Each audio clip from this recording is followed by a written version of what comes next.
world. It's always great to have your company.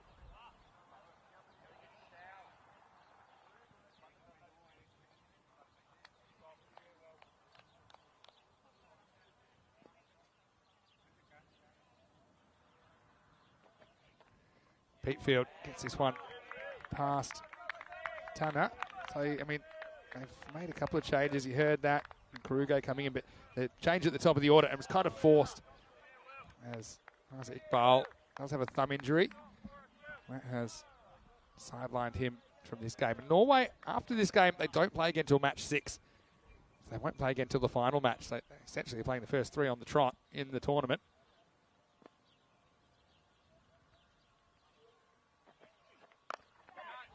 Late into this one. All the power plays have been between something like 20 and 27 in 6 overs. And now we're into our 5th innings of this tournament. So, I mean, that just shows you new ball bowlers have bowled well, but also the opening batters just have not been able to get anything going. You would expect, you know, power plays probably double that.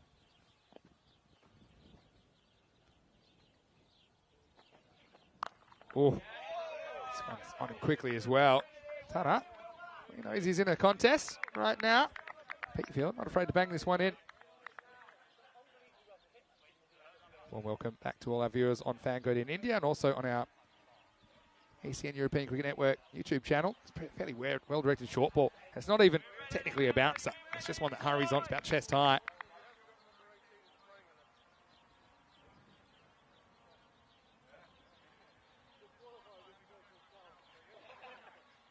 Having a chat about something here. Just had a few conversations. And, there's been a few conversations today. And work out what's it. The notebook's out. That's never a good sign. And can't really pick up what they're saying from this distance. Kazir Ahmed. If it's about who's bowling or exactly what's going on.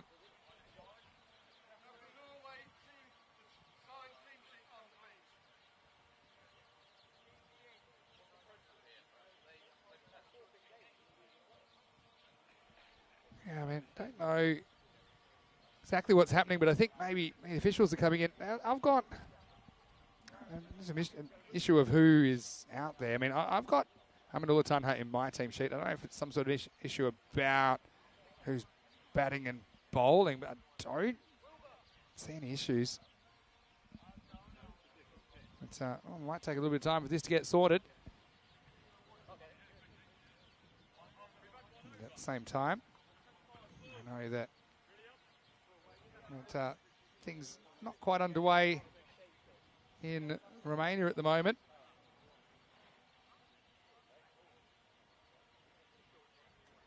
Oh, well, a bit of controversy early. I wish I could tell you more. Well, the umpire's got all the way over to have a word with some of the officials. So, yeah, highly unusual stuff here at Desert Springs. Ninja asking, was his thumb broken after? Well, I don't know, because I don't think they have anything official yet, but it wasn't looking good. I think they've decided that he'll rest this game and maybe they'll have him back for the final game. Well, this is what's happening as well in Romania. We're about 25 minutes away from a start in Moara Vlasia, and Gladiators there, the story of the day so far, getting over Baniasa. And then that means that Baniasa are going to take on Cluj in qualifier 2. That's starting around about 25 minutes, and then later on today we'll see the Gladiators take on the winner of that clash. So, yeah, a lot happening in the world of European cricket. This is a fairly long break now. We are 5 balls into this over. And yeah, Amanullah Tanha, he's faced 4 balls. I mean, I wish I could give you more information. But yeah, no, go back to that. I mean, I know that Gladiators are building something pretty special. I thought it was a bit more of a long-term thing, but right now they're in a box seat to win some silverware. And no matter who they play, Baniasa and Cluj, I mean, I think they've had the wood on both of those sides of late. Although Baniasa did beat them in the first 2 matches of the tournament on Monday. But yeah, a lot of interesting cricket coming your way. And just a reminder, if you are watching ECN for the first time, And we do encourage you to follow us because at our YouTube channel, ECN European Cricket Network, we've got cricket 6 days a week.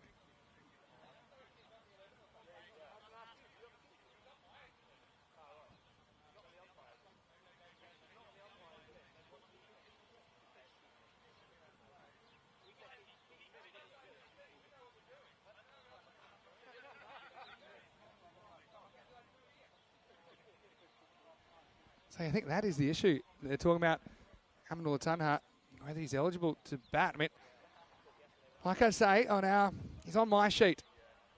Well, unless they've handed the wrong sheet in or something like this. I have been in a situation where I've played and our manager, we had a JD and a JB in our side and he misheard what our coach had selected. So we actually had this exact situation once.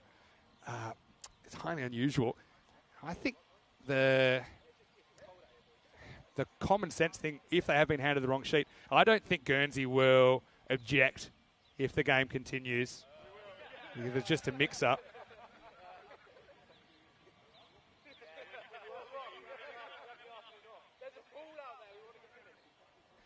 Well, let's just say, I don't know if you can trust people from Guernsey.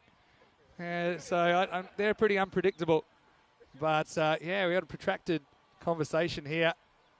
So, who says that T20 cricket's slow? And, I know a lot of you are used to the T10 format here. And, well, gives us an opportunity to at least take in the surroundings. I know that this facility is something I've been working on for a long time and obviously trying to bring as much top-class cricket to Spain as possible. One thing's for sure is that European T20 internationals, you can have some controversies. And we had a fair few in the series last year between Malta and Belgium. As a game decided ultimately on penalty runs there after the umpires were not satisfied with some of the behaviour on that occasion. Yeah, I mean, yeah, Liam said, yeah, Kaiser said at the toss that Tanha's coming in. I do remember that. And yeah, like I say, he's on my sheet. Aminullah Tanha. And now, well, we're going to have some sort of a resolution because Andrew Elliott and Gordon Ashford there coming back. And, well, it's a little bit like Big Brother. We might find out it's time to go. And, maybe not. Let's find out. I don't see any other batters coming out, so my hearing's not that good that I can hear from about 80 metres, but it does seem like Tanha will continue his innings. So I think we're going to finally see the last ball of this first over. Not really ideal if you're trying to start your innings. You're pretty much burnt and over and have to start again. All right. Yeah, I think everyone in the chat is pretty comfortable that Tanha was in the 11. I think maybe the umpires were the only ones. Maybe they handed the wrong sheet. Anyway, here's Pete Field to finish the first. And well, reminds him who he is. Gets another one upstairs. It's the end of the first over. Pretty good one for Guernsey. Norway are 1 for no loss.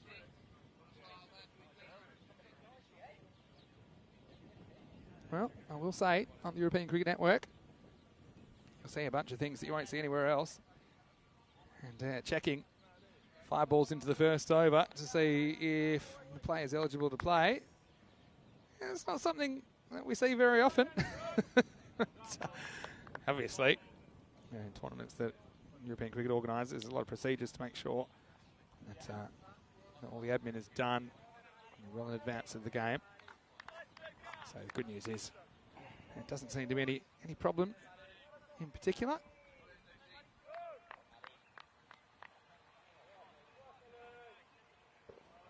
Second over coming up, and it's going to be Matt Stokes to bowl over number 2. Bowled pretty well yesterday, for 2 overs at least. Had some success, took the first wicket of the tournament, then got a pasting in the second half of that game. Anyway, here he is bowling over number 2. He's bowled at Kaiser Ahmed. Goes back and defends. Yeah, so it's interesting. I mean, we saw Wahidullah Sahak sent in to open for Norway last time, and that seemed like a tactic to try and attack the power play, but he got out really early. I don't mind it as a bit of a gamble. We haven't really seen a lot of teams struggling for wickets in hand. So I don't mind the idea of throwing someone out there, maybe in 7 or 8, kind of your real hitter type to attack the power play.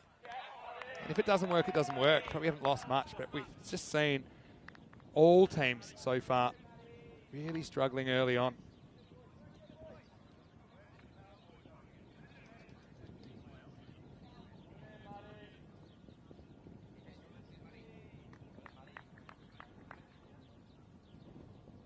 Matt Stokes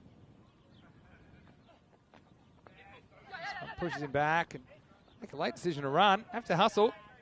They do get there. Be a leg bite.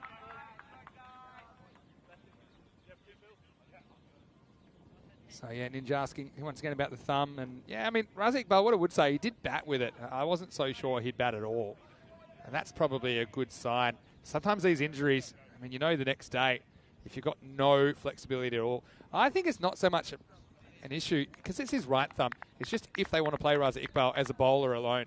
He's been such a good bowler in this tournament. Do you just play him as a bowler and bat him 10 or 11? I asked Vinay Ravi, how's he batting above you? He said, well, I wasn't ready to bat because it was so late in the piece. But yeah, I mean, I think even if he does have a broken thumb, you could probably still bowl him. He's a left-handed bowler, but you're going to have to hide him in the field. And obviously, you're not going to have him opening the batting. You'll have him right down the bottom. But Norway might feel it's a gamble worth taking because it also depends about how the opportunities are taken by the players that come into the lineup as well.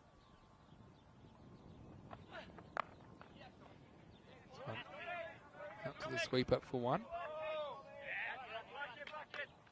Liam Day saying he always gets a sprained thumb. And well, say, Norway, they're in the wars, aren't they? As T20I in particular. Let's have a look at him coming down to the keeper's end. Just watch this. The ball comes in and Damerol, he just gives him a little one in the beak. And poor Kaiser. Oh no, well, could be in trouble. He has to turn around. Oh, wasn't a very good throw, really, back to Damerol. It was Butler hustling in. Kaiser Ahmed, he got knocked out, then he got run out last game. He always has the same sequence, doesn't he? Don't know how often these two have batted together for Norway. But, yeah, you can see the previous one. It was the keeper just accidentally kind of ran into the batter, Kaiser Ahmed. Anyway, it's the end of 2 overs and 3 for no loss. So, pretty careful start. But good bowling. I mean, keep talking about the batters not being able to get going, but let's give some credit to the bowlers. They've been spot on in this series. I mean, Inch saying better throw was in trouble. Yeah, I agree with that. There's the table. You can see Norway and Spain with 2 points apiece. But Norway with a loss. Spain haven't lost a game yet. They'll take on Guernsey tonight and tomorrow morning. And Spain will take on Norway. So, I mean, Spain will know what they need to do, essentially. And get the opportunity to play in each of the last 3 games. Nobody else will be doing that.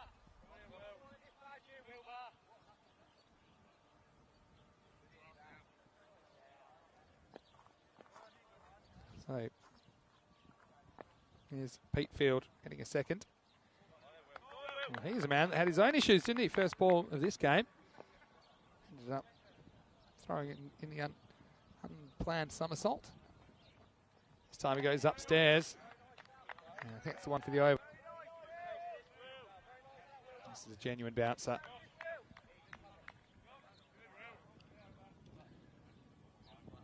See some of the footwork there, just going, not really covering the line of it.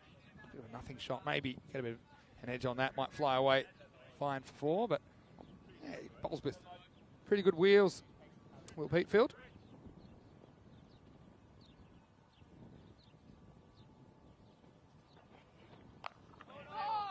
Pushes, doesn't beat the offside ring. And I think that's one thing I've noticed. The fields have been pretty well set.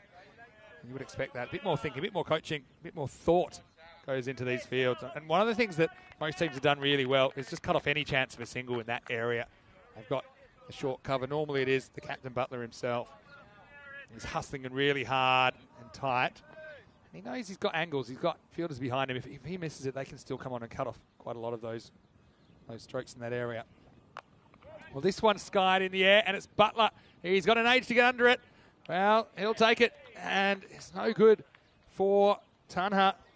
Well, he's out there a long time, but didn't have a lot to do, and he just goes after this. He was never really in a position to play this shot. Peatfield beats him with it at pace. I think he was trying to be aggressive. Certainly, you can't hold that against him, but he presents an easy catching opportunity. You see there, he wasn't well balanced. Well, that shot, the weight was going the wrong way. Comes down from space at a furious pace, and it falls into the hands of the captain, Josh Butler. So, success for Peatfield. He has his first wicket of match 3. Norway, once again, lose an early one, 3 for 1. So, yeah, Guernsey, they'll be upset they don't have any points on the board. And they'll feel they were in a winning position yesterday. And, look, that's cricket, I suppose. One batter, Norway, that came out and essentially took the game away. But they'll be very keen to avoid a repeat. Don't forget Guernsey, they're the highest ranked out of these 3 sides as far as the ICC T20 international rankings. Having said that, they're very, very close together, 38, 39 and 41.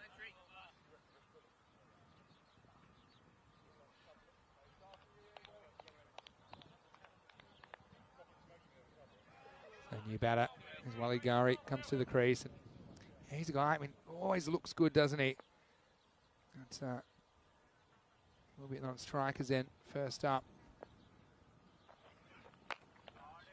Goes with the angle this time. This is good batting. And, yeah, finally, we see G.K.Varma playing a shot in anger. And he gets 4. He's being brave. It's a good shot. I mean, not easy, especially when you've just lost a wicket. But, yeah, I do like that from the Norwegian captain. We're disappointed things haven't really worked out for him so far in the series. That's a good sign, the first boundary of match 3, following the first wicket.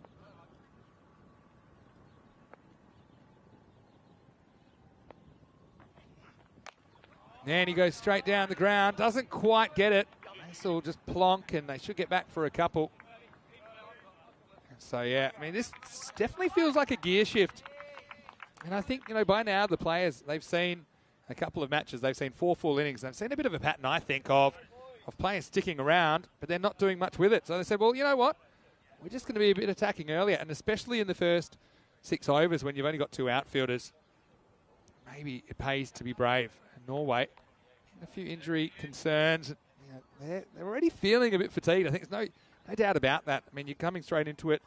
Your first internationals of the season. You've got a bit of heat, currently 23 degrees, and not too many clouds in the sky. So I think they're gonna dial it up a bit earlier, and I don't mind that. I think it's a good tactic. And this looks like Luke Bishard, who's going to bowl over number 4.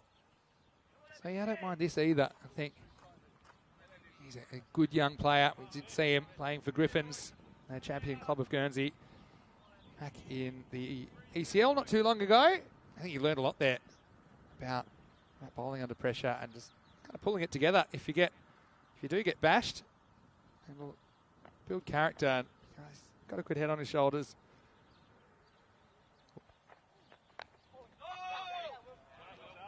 Around the corner, and that's Will Peatfield actually, who bowled the last over. Now we're on to Bishard.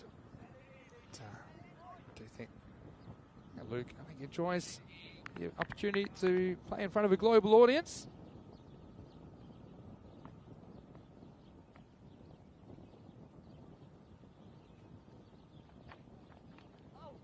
Around the corner. Oh, no, it could be trouble here, and really should have been out. Might still be out. Oh, wow. Now this is looking for one that's not there. Hoping a run will materialise. I mean, look at this. The first time, he just assumes this is getting past the keeper, and then they're just in no man's land. He would have been out by 4 or 5 metres, and I thought even on the rebound, maybe Bishard could have turned around and had to go at the bowler's end. Wow. That's an opportunity missed. Guernsey, he had 3 to aim at. I think they just assumed it had the pace to get past the keeper, but it didn't. And Tamrill, we had an opportunity to remove the skipper. He went to a very good direct hit before. One would have been a lot easier. G.K.Varma. Maybe he's thinking, well, this might be my time. So certainly a bit more of an attacking attacking kind of mode to his game here in match 3. Got to say hello once again to everyone in the YouTube chat. Eastern European Cricket Network. Liam saying, come on to Norway.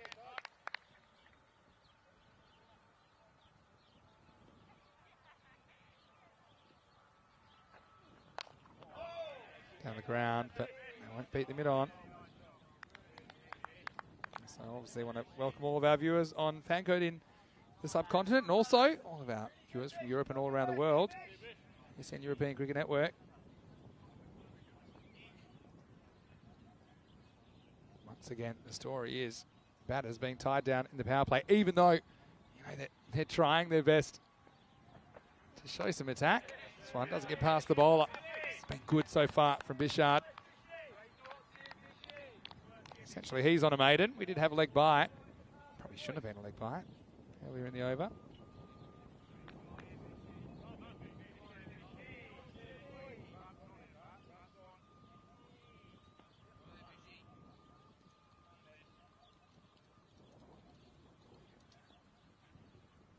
Last ball of the over. He goes for this and gets it pretty good. He's a little bit too short. Well, he strung together a pretty good over, but he lets himself down with the last ball. It's a bit of a half tracker from Bishi. And Kaiser Ahmed moves into double digits. A nice looking shot. He gets it in front of square, so it's safe. He picks up the length pretty quickly. Good batting from the skipper. It does take us to the end of the 4th over. The score is 14 for 1.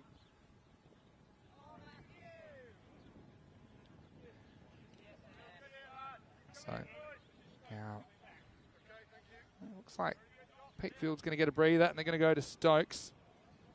So yeah, they're kind of mixing up the ends they're bowling at. I would say that now that we're into the afternoon, that breeze does seem back right to left. It wasn't really a factor in the first game this morning, but now I think we'll see that coming into focus for the rest of the day.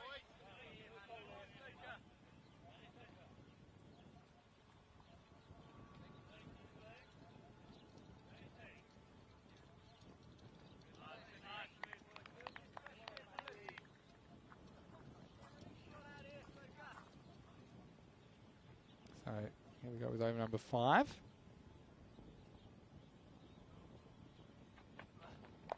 Harry, got to get off the mark. Not going to run here. I mentioned earlier about the fact that I think the bowlers find it a bit easier at the start of the season because you can practice. Practicing bowling is a lot easier than practicing batting. And what I mean by that is that bowling is all about rhythm, feeling good, and being able to replicate something, and then the universal handback, whatever it does. But batting is a lot different in a match than a practice situation. In a match situation, you only have the one chance. One mistake, it will all be over. So I think that's why bowlers typically they have the better of the tussles between bowlers and batters early on. And we're seeing batters, it's natural. You're going to be a little bit worried about getting out. Of course, how could you not? It's not often these guys get to play at the international level as well, considering the last couple of years. Opportunities have been pretty few and far between, so you don't want to go out there throwing your wicket away for sure. It's all about just finding that balance. It's a pretty good bumper from Matty Stokes. He'll be keen to kind of atone for yesterday when he did have a good couple of opening overs of his 4. It's just over his 3 and 4. He did get taken down. But today's a new day, and well-directed bounce there outside the off stump, not really giving the batter an opportunity to turn and get inside the ball. Also comes through. Well, I think this would have been out as well, So taking a few calculated risks here. This is another one that I think, just my instinct was Gary was struggling though. He does take off straight away. I think that's gone if he hits. Get a good view of it here.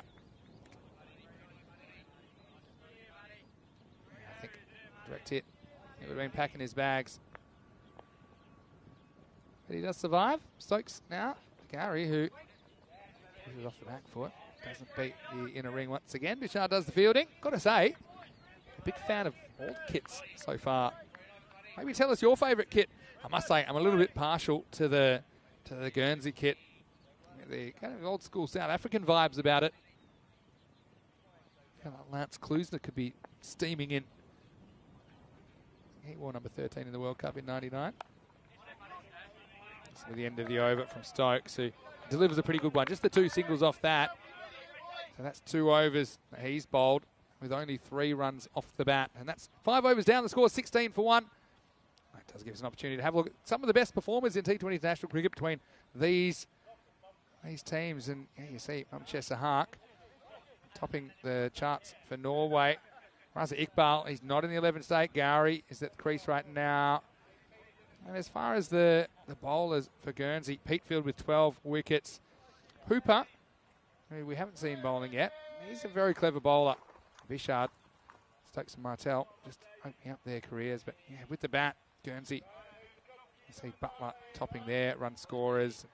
Fabrash, he spent some time at the crease yesterday, didn't get a lot of momentum in his innings. But yeah, Raza Iqbal, you see he features with bat and ball. So the fact that he's missing with that thumb certainly affects Norway's prospects. But I think they'll feel, okay, we're 1-1. To have any chance, we need to win here. And if we don't want to be going down feeling like we could have been more aggressive with the bat. So you see Kaiser probably push for 2 here. Get it fairly easily. So speaking of David Hooper, here he is, bowling over number 6, last over the power play. Does have a lot of good variations. The kind of bowler, they probably won't bowl him too many, 1, maybe 2 now, because they want him at the end of the innings. I think he's a very good death bowler just because of his unpredictability. Pushes and runs. Wow, pretty close. So I think he gets home, but certainly a little bit of a stumble there from Gowrie.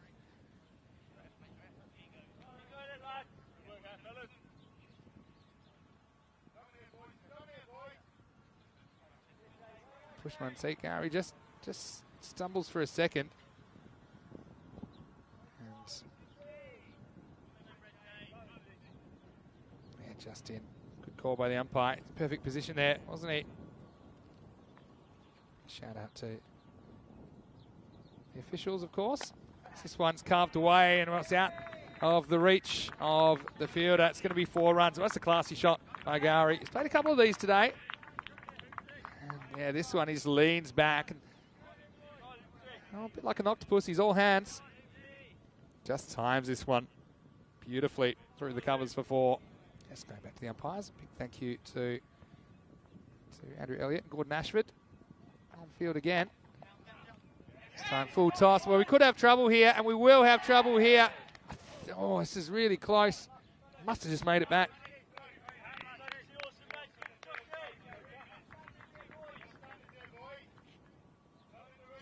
Yeah, so I don't think Hooper kind of got his bearings about where the stumps were.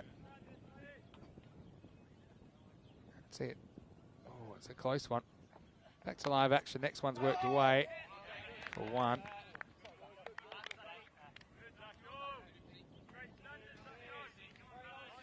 That's that, yeah.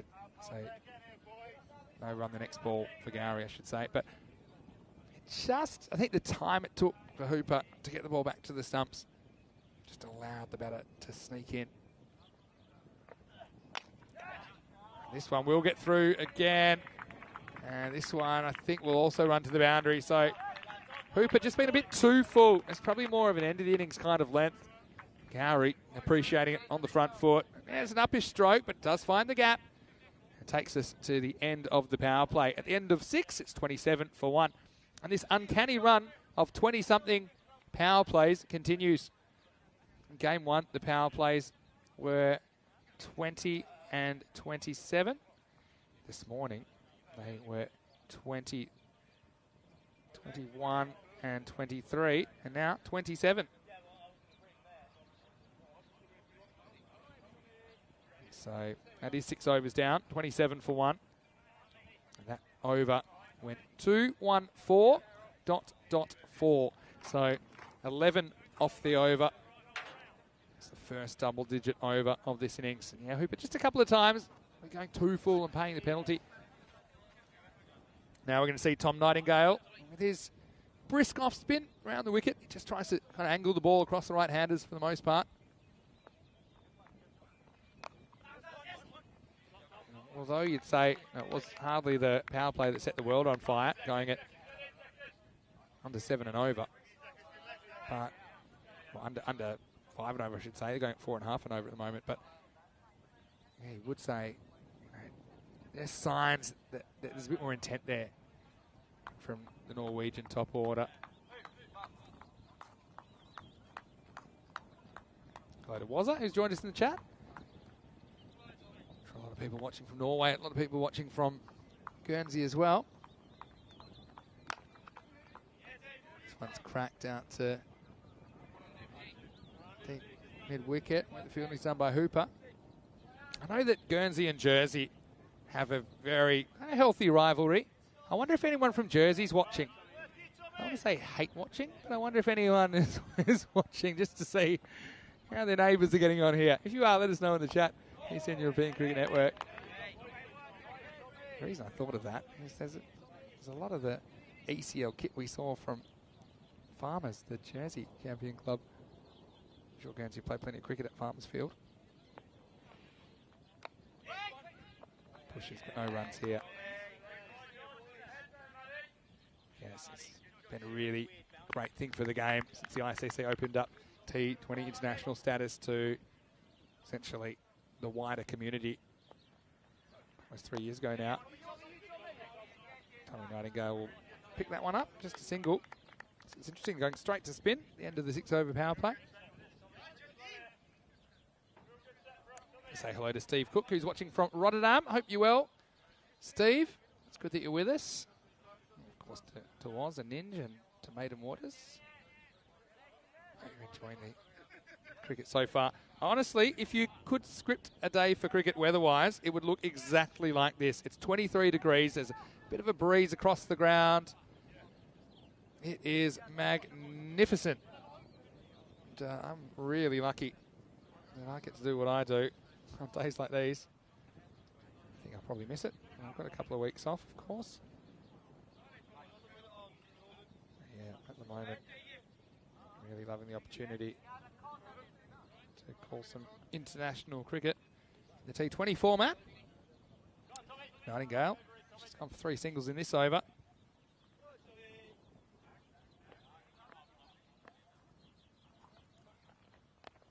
This one beats the bat and gets out of the over. Nightingale, good performance from him. Adjusting to the left-hander. Gary misses out on that one. 7 overs down. The score is 30 for 1.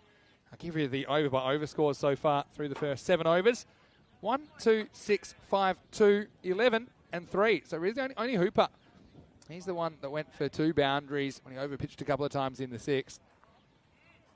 So when you're thinking, okay, there's 4 boundaries so far in essentially the first third of the innings, and that's all in the power play. The fact that now the boundary is a lot more protectable means you just feel like this is going to be another grafty innings. They're going to be grafting. Yeah, and I think that kind of 120, I keep coming back to it, maybe 110 to 120 even might be par here. As it looks to me like we're going to get some leg spin, and Dek Martel is going to bowl. And I actually like him bowling from this end because he might get a bit of drift in and then turn it away. And I think it's smart. If these two are going to bowl in tandem, and I think Martel, he's got to bowl from this end. The breeze is right to left, so he might get a bit of that drift in, and then with a side spin, it'll turn away from the right-hander.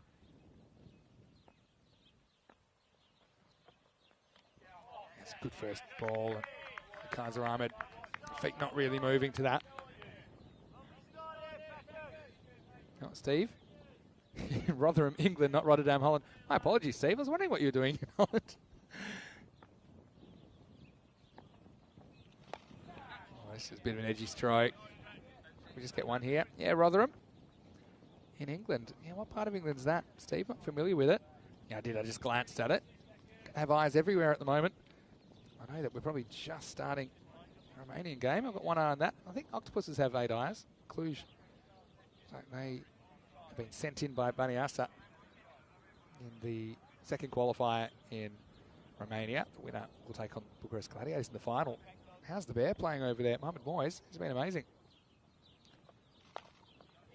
Martel, he's a pretty attacking leg spinner. Like, you see, he's not afraid to toss it up. Occasionally overcooks one or drags one down, but it's probably worth it. Because if you're too predictable, that's not good either.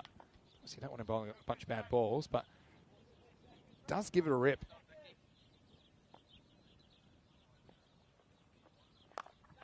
Pretty well located. Long off. Slight fumble, but doesn't get away. You can see these guys are really good at getting the angles to the ball in the field. They do hustle. And that's why there's just not too many twos out there, unless it's really in a gap in the outfield.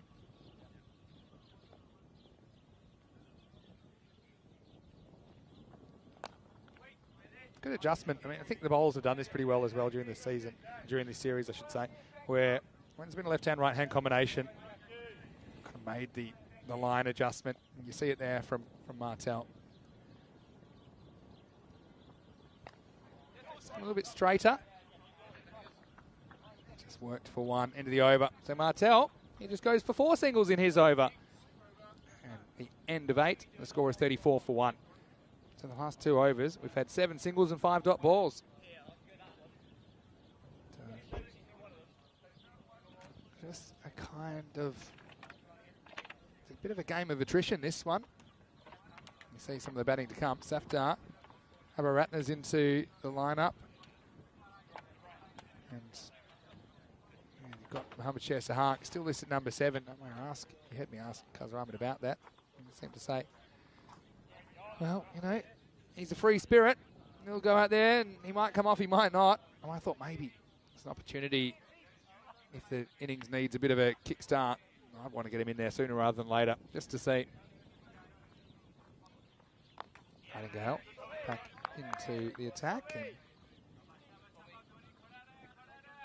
starts with the dots. He's a pretty good defensive spin bowler himself, Tom Nightingale.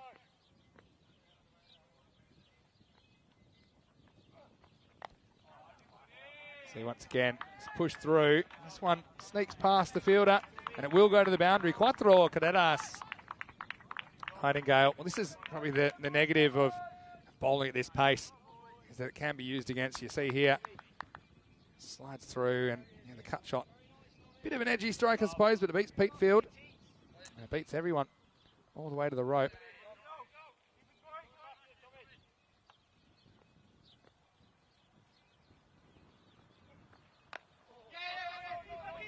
One push and looking to run with Gary, but doesn't get one there in the end.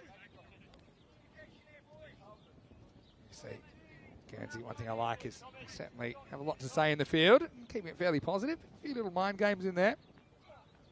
On the side, I feel like these are normally off the pad. And, I think in the end, umpire satisfied it's not a wide, but yeah, it takes a fair deflection, but no doubt for me that's come off the pad. Half the time those are all about just letting the umpire know it's not a wide. Now he drives this one, hits the sweeper, just the one.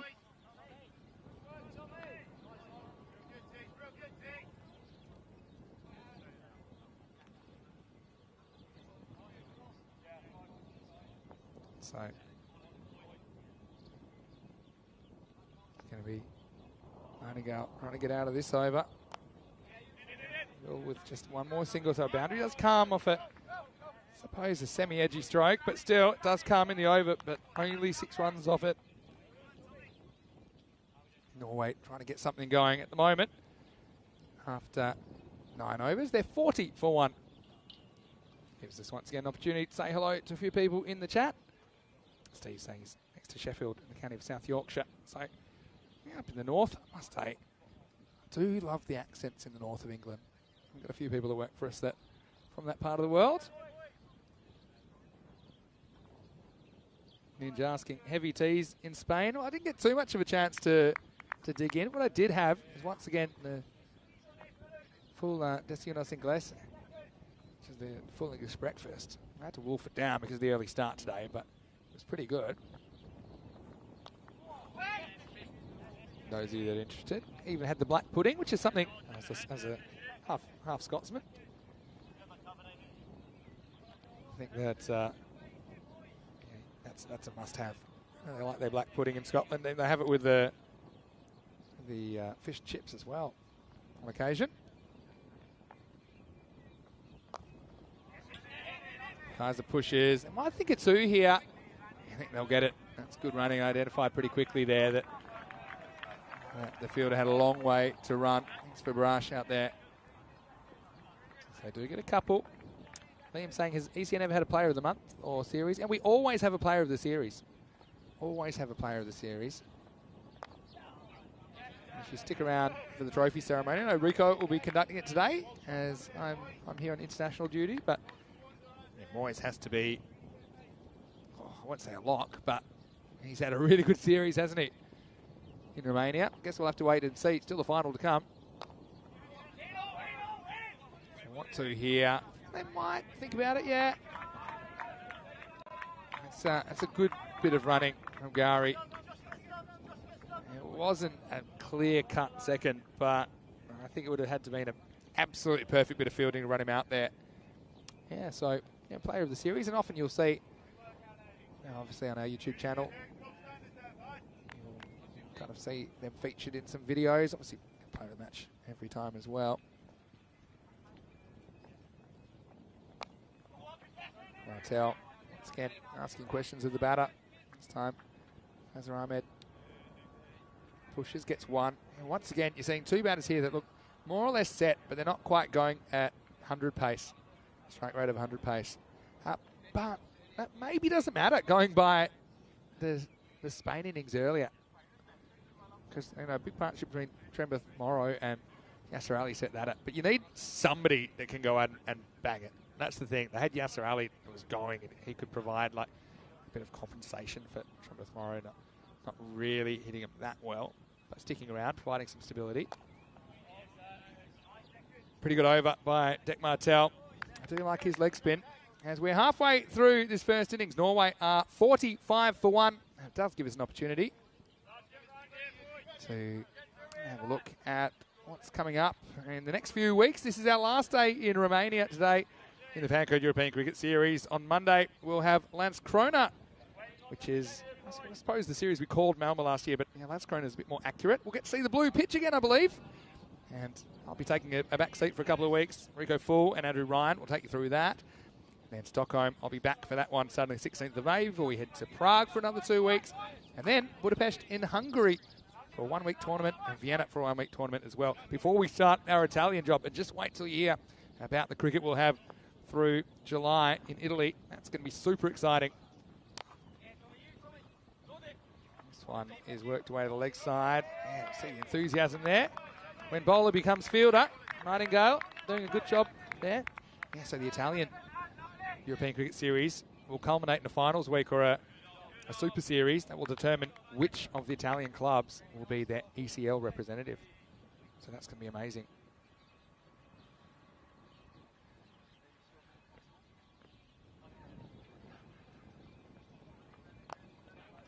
Pretty well bowled. I think Nightingale holds that one back a little bit.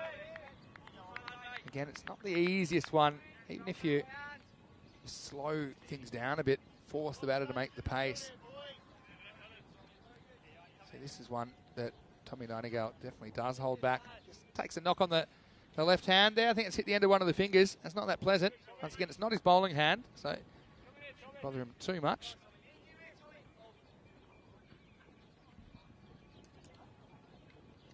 Spin being used in tandem in these middle overs. This is not a good ball. Well, you would have thought it was his right hand, because this is a proper Gundy ball from Tommy Nightingale, and Kaiser Ahmed cashes in. So yeah, pitching outside leg, and just way too short. See it here on the replay. Outside the line of the body just meant it was fairly simple for Kaiser Ahmed to swivel on it. It's more on target this time. A few people saying some of the foods that they like to have. I talked about my full English breakfast with black pudding. Liam's talking about leftover Christmas ham sandwiches. Almost better than the Christmas dinner food. Yeah, maybe. Hot pork sandwiches for lunch as well. Steve, I'm with you for that. This one's punched square of the wicket. Just be a single. So, I mean, 50's up now this over for Norway. Can they kind of go up a gear without breaking the partnership? That's the question, I think, that sets the table for the big finish.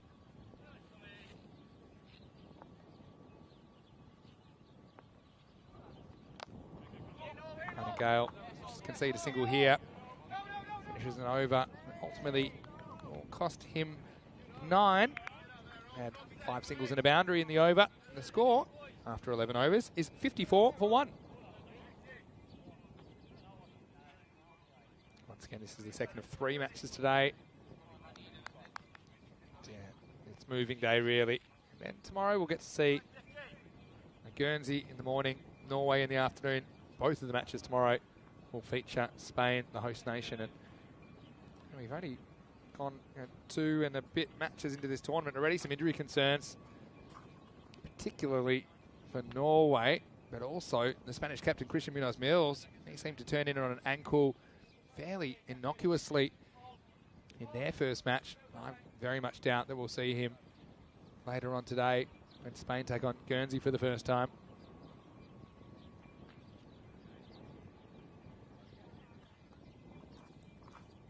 I think they're just discussing exactly where they want the fielders here.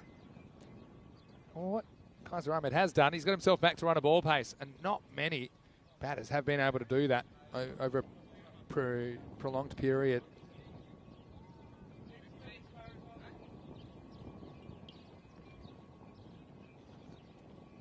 Might be able to hear the wind coming through. It's pretty stiff this afternoon. It's well bowled. And I think that Martel's enjoying bowling at this end. I think that he does benefit from that bit of drift. And it just kind of lures the batter into, I suppose, thinking the ball is a little bit closer to them than it really is.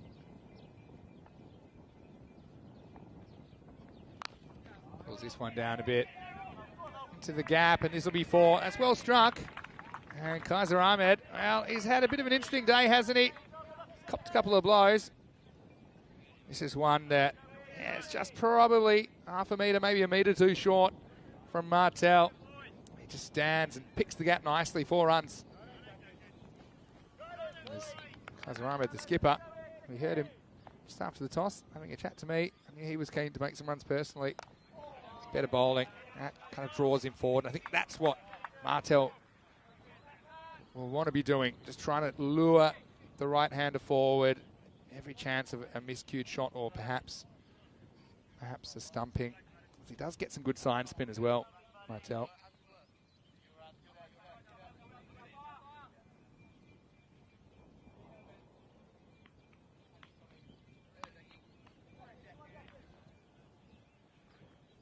Martel into his 3rd over here. This one does spin back. Yeah, I mean, I'm trying to think of how can they lift things. I think Gowrie perhaps to Nightingale at the other end. And maybe he can attack that left side of the ground with the wind. It's going to be a bit more tough this time. It's pretty well directed again from Martel.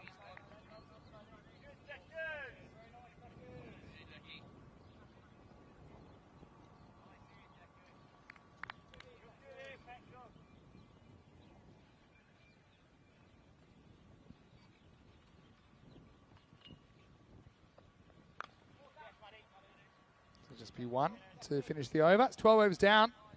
Score is 60 for 1. So the score is exactly 5 and over. If you project that out, it'll be 100.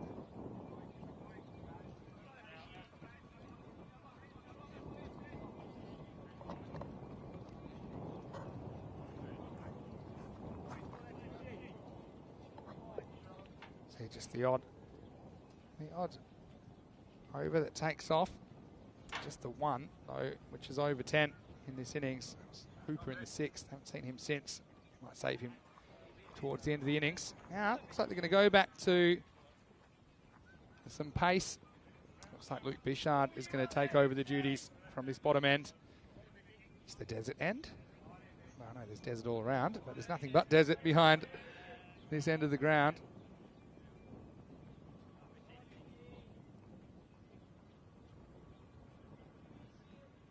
Yeah, Bichard, good youngster. Like I said, saw him for the first time playing for Griffins in the ECL recently. Yeah, still a teenager himself, 19 years of age. This is probably a stand-up pull down the ground. Gorry. Yeah, this partnership now, it's been growing. Of course, it did come in at the fall of Hamidul Latana, who went for 1 off 11. That was with a score on 3. So yeah, the partnership at the moment has grown to 58.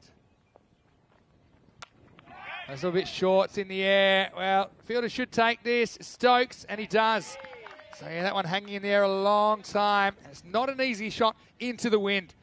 And you're taking on the wind, you better absolutely nail it. He didn't. Slight top edge. Matthew Stokes, well, he judged that one perfectly. A wicket for Bichard, and it does break the partnership at 58. The score now is 61 for 2. Once again, the pressure building up. It's been a lot of dots and ones. Bit of a binary looking innings so far for Norway.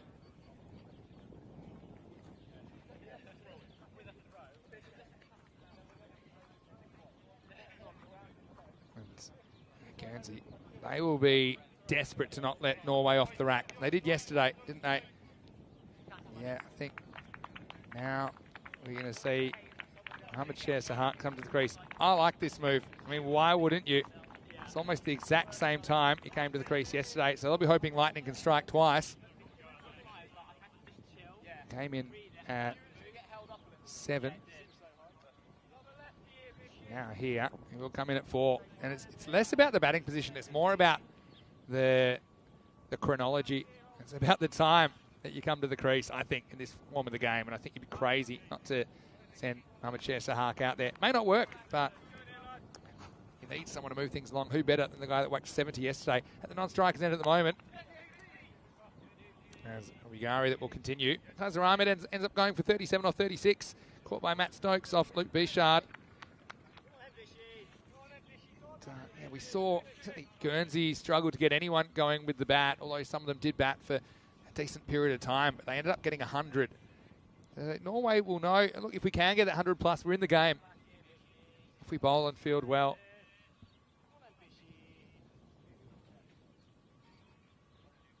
William Day has a quick info profile of Cameron saying he's left arm medium. Well, if he's medium, I don't want to see what fast is if I'm batting.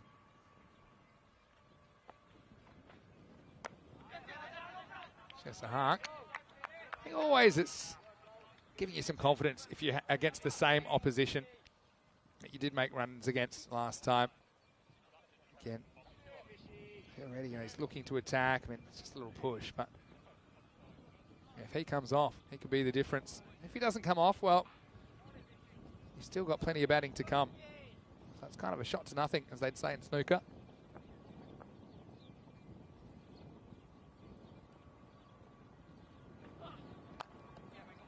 He walks at this and gets one. Certainly is a pretty player to watch. Riley Gorry, first ever T10 international hat-trick taker with the ball. We did see him bowling a bit this morning. They just used the 5 bowlers last night against Guernsey. Wouldn't surprise me if they bowled kind of 6th and 7th options. Of course, they'll have to find a replacement for Raza Iqbal's overs. Gorry bowled pretty well. We didn't see him last night.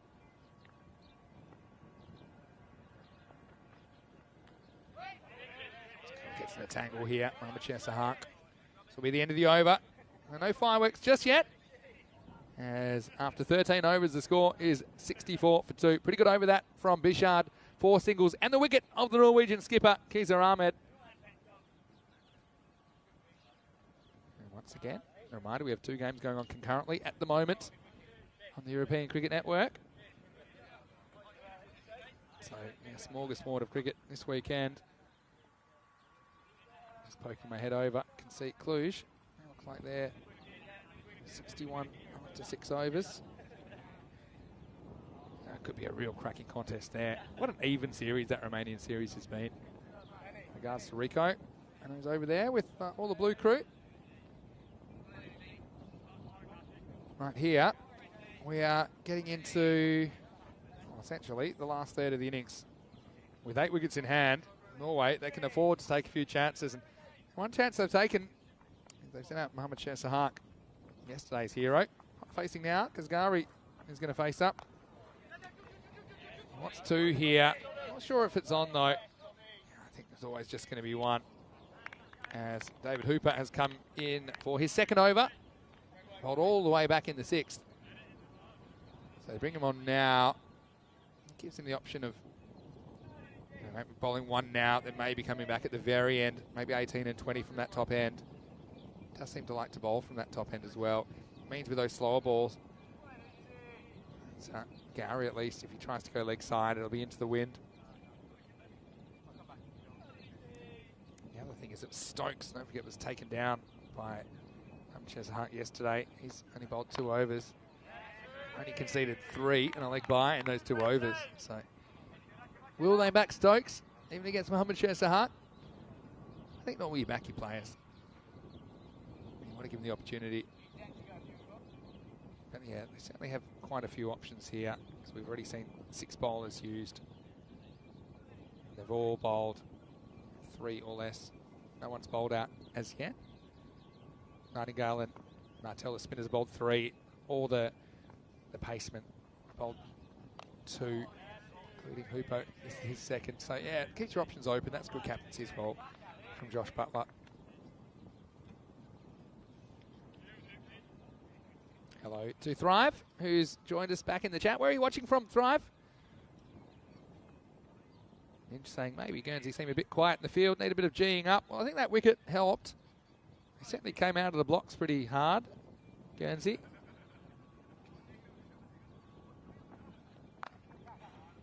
Gary is pretty happy with this. He's picked this up and deposited it. That one is out of here. Maximal! The first of the innings. Hooper seems to be on the wrong side of this innings so far. Goes around the wicket. And yeah, it's just a little bit too short. Gary, that's a really good shot, because that's right into the teeth of the breeze. Still got plenty of it. You could just tell by the body language from Gari. And he nailed that one. That one almost gets him back up to run a ball pace. 30 off 31 now. You wonder, will this be? I think for sure this is going to be a slower delivery now. Puts the pace on.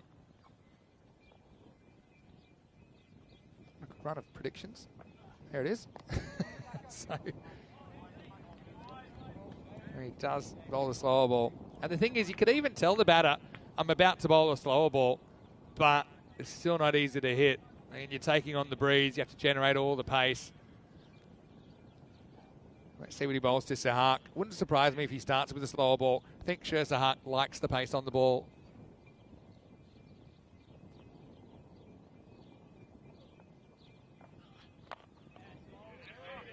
They're asking about how many boundaries. And there's been a few. There's been 7 fours and a 6 in this innings. 4 fours for Kaiser Ahmed.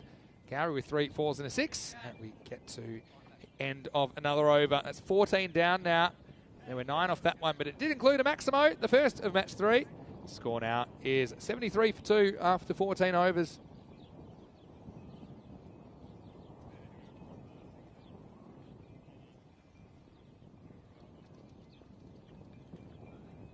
So Gari, he's set.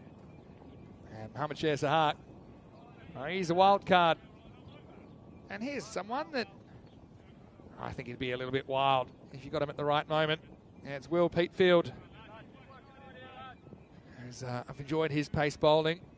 He bowled the first and the third. We haven't seen him since. He's coming back to bowl the 15th. He bowled 2 pretty good overs. Has 1 wicket to his name.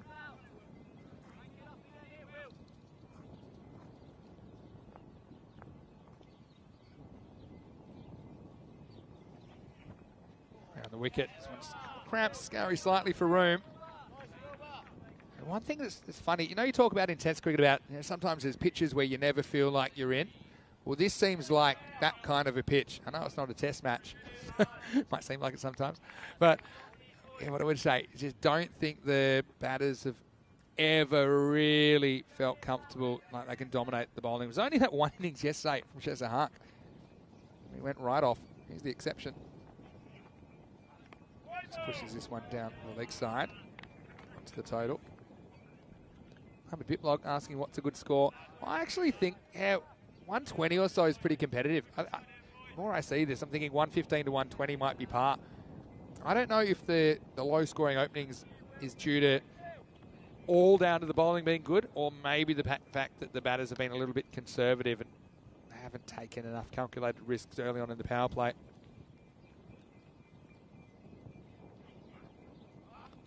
Again, just losing his line there.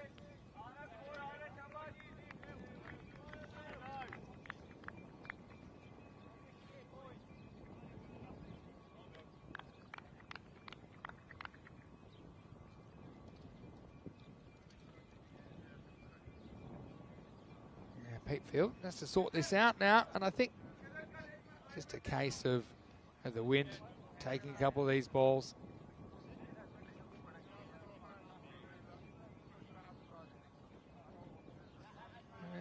Another discussion. As we see, maybe some equipment that needs replacing.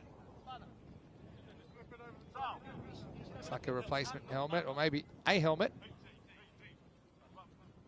Maybe he thinks his partner's going to hit the ball extra hard, Mohammad Shah Sahat, because he's not even facing. So he's decided, all right, let's just get ahead of the game here. I think it's always smart to don the headgear. A lot of people in the chat, they're satisfied that yesterday's hero, Mohammad Shah Sahat, is out there, but he hasn't been able to do so much. You heard his captain, Kazir Ahmed, say he's a free spirit. You know, he'll bat his way.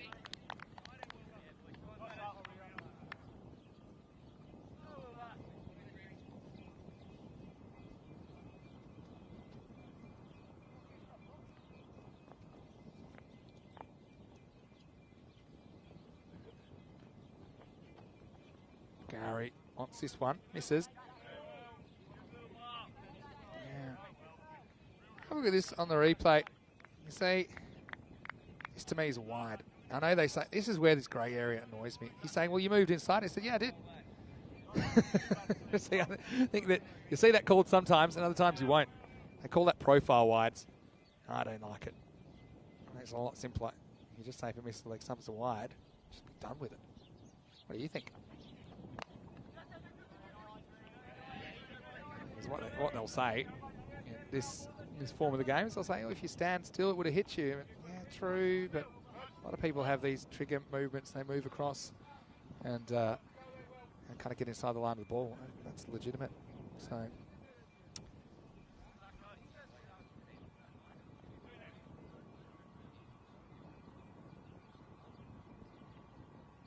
Pete Field, like a fairly long over. We haven't seen too many bowlers struggling with their control. He's pushed a couple down the leg side.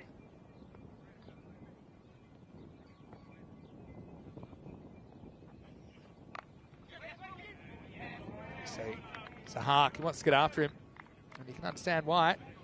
Yeah, it was quite an incredible innings from Mohammad Shah Sahat last night. He scored 6 fours and 5 sixes, and everybody else in the entire game, well, there was only 5 fours and 1 6. So that just shows you how much he dominated. Can he do it again today? Norway, they've hit the skids here. This is the time you want to accelerate. How are they going to do it?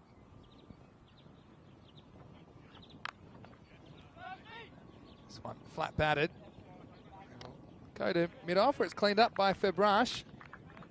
And yeah, Pete Field, like I said, fairly long over this one because of those 2 wides. Might have had a third, but it was judged to be okay by the standing umpire, Gordon Ashford. And so, last ball coming up from Pete Field. Despite those slight control issues, he's only conceded 4. Can he get out of the over? Last ball of the 15th. Slow ball, patted back. So Sher Sahak will take the stage in the 16th as we hit the 3/4 point of the over, of the innings, I should say. 15 overs, it's 77 for 2, walking sticks. And well, if you're enjoying cricket on ECN, then come back tomorrow because we have day 3, just the 2 matches here. Guernsey versus Spain. They're playing back-to-back matches in match 4 and match 5. We'll see match 4 tonight, match 5 tomorrow morning, and then the last match of the series, Spain versus Norway. It all starts again tomorrow, 8:30 a.m. GMT, which is 10:30 in Central Europe and 2 p.m. in India, right here on the European Cricket Network. And then, starting on Monday, we'll have the fan code ECS Sweden from Landskrona in the south. And I know that there'll be 10 teams there. Really looking forward to that. Actually, what's coming up on Monday right there. Starting with the Helsingborg Stars and the Gothenburg Royals and Jönköping and Seaside. Well, 2 pretty quiet, high-quality sides in the afternoon session. Andrew Ryan will be back, replacing me for a couple of weeks, and certainly wishing Ryan all the best. Always great when we can get him on the tour. Rico Fort, of course, will be there in the ECS. Bichard comes back, and his first one hit hard enough to get down to long on the full. So he got 8 wickets in hand. Now we're going to see some fireworks.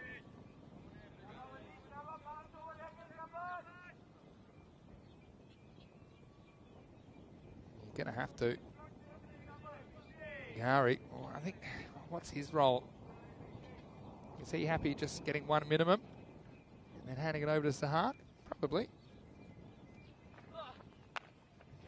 Trying to force the issue as well. Some they'll just get 1. So this is where Sahak was so good yesterday in the last quarter of the innings. Got to say hello to Neville. Hope you're well. He's saying hello to me and the crew, and a big hi to all the fellow chatters. Thrive, I'm just going to ask you in the chat where you're watching from, because I don't think I've seen the chat too much before today.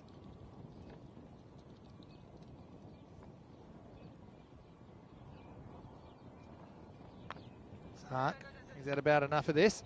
Now he's going to try and launch one into the stands, so it won't get off the square, just a single. Interesting for me, they haven't bowled Stokes yet.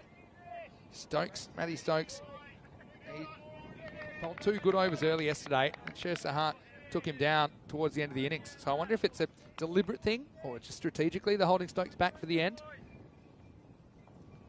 Not sure. This one whacks him.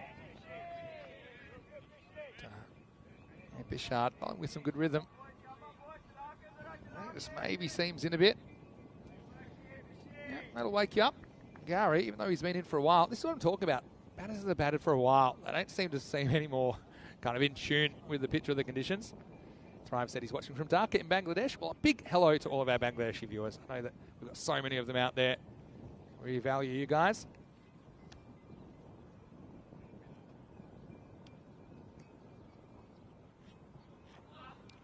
Slow ball from Bichard. Don't see too many of those from him, but just drilled it down the ground.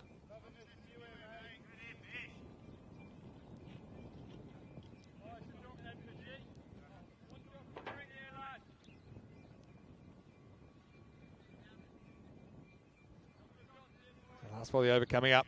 Yeah, cricket's a funny game, isn't it? Sher Sahak, he was off to the races pretty much straight from the get-go yesterday. Struggled to get through the first 9 balls in his innings for 5. And so he launches this, and finally we're going to see some of that action from yesterday. Well, that one's gone a long way. Maximo! That was the slot delivery, the kind of delivery that he was pretty adept at taking down yesterday. This is a shot of the innings from Sahak. Steps, hits, and that one disappears over the sight screen. Might never be seen again. A 6 to finish the over. Bichard's in his crosshairs. The score now is 87 for 2. Look, even with the 6 though, only 10 off the over. So 16 over check-in. If you go from here, if you go 10s, 127. I mean, it's a decent looking score, isn't it? You see Hooper, he's normally someone you'd want to use at this stage. And maybe they still will. He's only bowled 2 overs. They've got lots of options. No one's bowled out at all. You could even go spin options here. Sahak didn't really have to face a lot of spin in his innings yesterday, so maybe that's something they'd want to think about. Do you bring on the leggy to him? maybe not this over, but the next, and hope he runs past one. The main thing is they do have lots of options. That's the thing. Look, they are going for Hooper here in the 17th. And this is where I think for Gary, the left-hander, he needs to target that leg side. They got the deep square pretty much right on that boundary. The wind is pretty strong. Don't know if he can get a couple away. They've got a fairly straight couple of fielders guarding the boundary. What I mean by that, you've got 2 deep mid wickets and a long on, not really a dead square fielder. Instead he goes offside. That's an incredible catch. That's about as good as it gets from Josh Butler. Well, he goes up, the Statue of Liberty play, up went the right hand and it stuck. So Hooper gets a wicket. Gary, he laboured and really set things up for Norway, but he can't cash in happy hour. What a catch this is from the Guernsey skipper. Well, he had to get off his feet. That one, it's like a bit of super glue on the palms. It stuck, and Hooper is the beneficiary of that incredible bit of fielding. And European cricket delivering once again, and it's Josh Butler that takes the catch. Gary, good innings from him, but he has to go. 34 off 40. The score now is 87 for 3. So Hooper, he's pretty happy about that as well.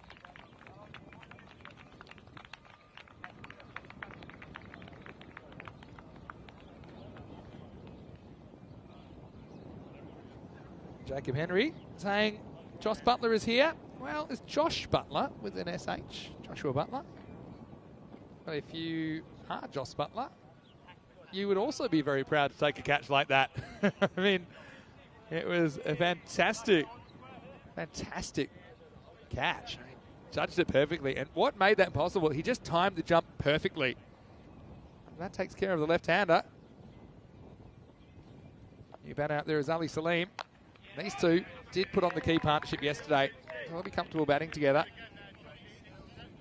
But, you know, I thought that Gary might go leg side. They had choked up the deep mid-wicket region. Could go maybe deep square, a bit square up, but he decided to go over cover, but he couldn't quite get it over. Josh Butler. No full toss. Should be pushing for 2 here. That's good fielding. Really good fielding by Ben Febrash. Make sure they don't get 2. Now this will be interesting. Cheshire Hark. It's a bit of a cross breeze. He likes to go straight, so I don't think it's a problem. As long as he doesn't try and pull across the ball too much. But he's pretty comfortable going straight down the ground. I kind of want to know, will he go after the slower ball of Hooper as well? It's kind of an over-spinning, back of the hand slow ball that Hooper likes to bowl. I think he'll bowl a few of them to Mohammad Cheshire Hark. He does like the pace on the ball. Should be an interesting contest. Oh, so he gets inventive. This is really clever batting, and it's going to bring 4. Cuatro carreras. Mohammad Cheshire Hark. Well, he's taken a little bit of time to get into his innings today. Again, I think he makes up his mind. The ball's going to be out there. You can imagine Hooper probably will be trying to bowl that kind of wide hole kind of line that we talk about. Cheshire Hark plays this shot really well. There was no third man back, so it does make that shot fruitful if you can get it. Good batting. There's the slow ball this time. It will be called a wide. Cheshire Hark going after it. Got the length of this right, I think, but just not the line. You can see. It comes back a bit, but I do think that's a wide.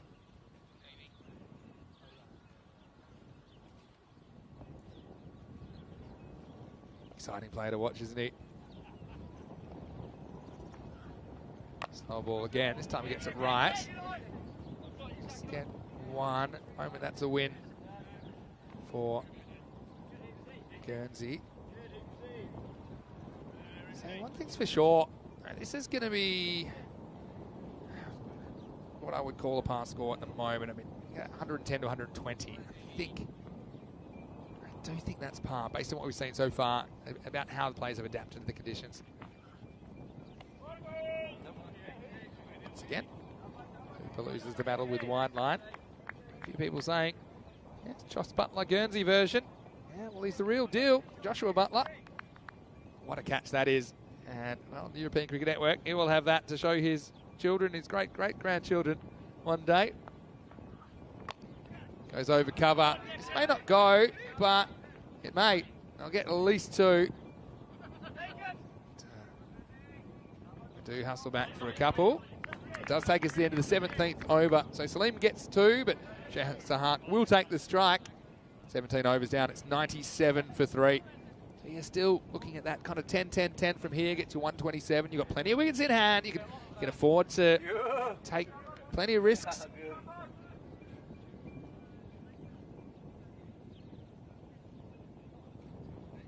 So let's see who gets the over. I mean, I would think about bowling Tek Martel here. I mean, why not? And I think Shahart has taken down the paces so far in this series. Some discussion about it. Butler is having a bit of a chat to Matt Stokes, who is another one we haven't seen again. And I think looks like they're going to go for Stokes here. Well, they're having a chat about it. So let's see. You see them just to the right of your screen there. The thing is, one thing about options, you've got a lot of good options here. You've probably got a lot of options as a captain that you feel you're comfortable with. So that's a good problem to have when you're captaining. It's a lot better than scratching your head and not being sure who you want to bowl.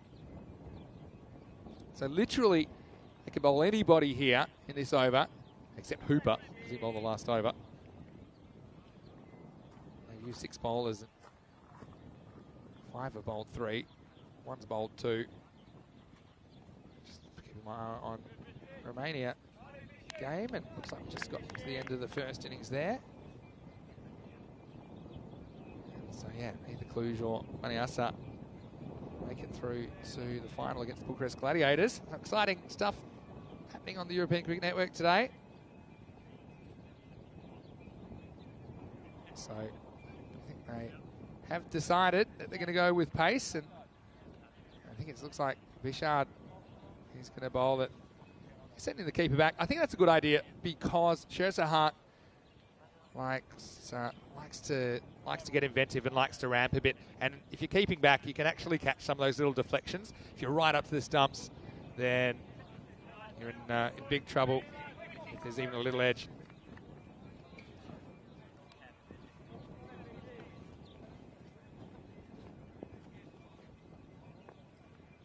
Eighteenth over then. Here's Bishy. Pretty good first ball. Just be one up in the block hole. Well, no matter who they choose to bowl, they're going to have to bowl well. So pretty happy to see Sheza Hark at the other end at the moment.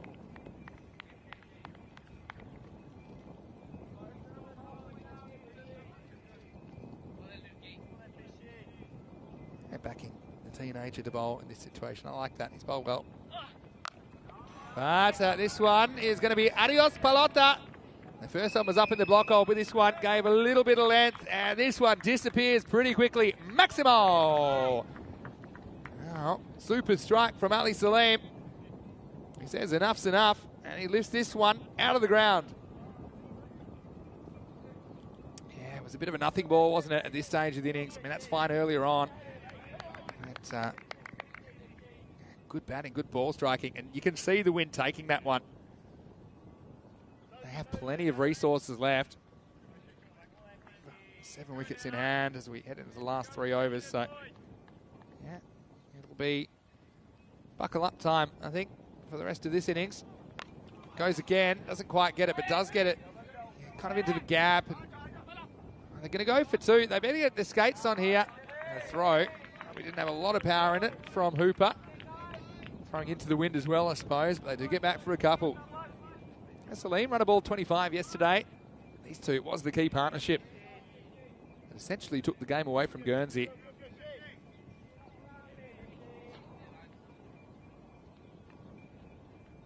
Nine off the first half of this over.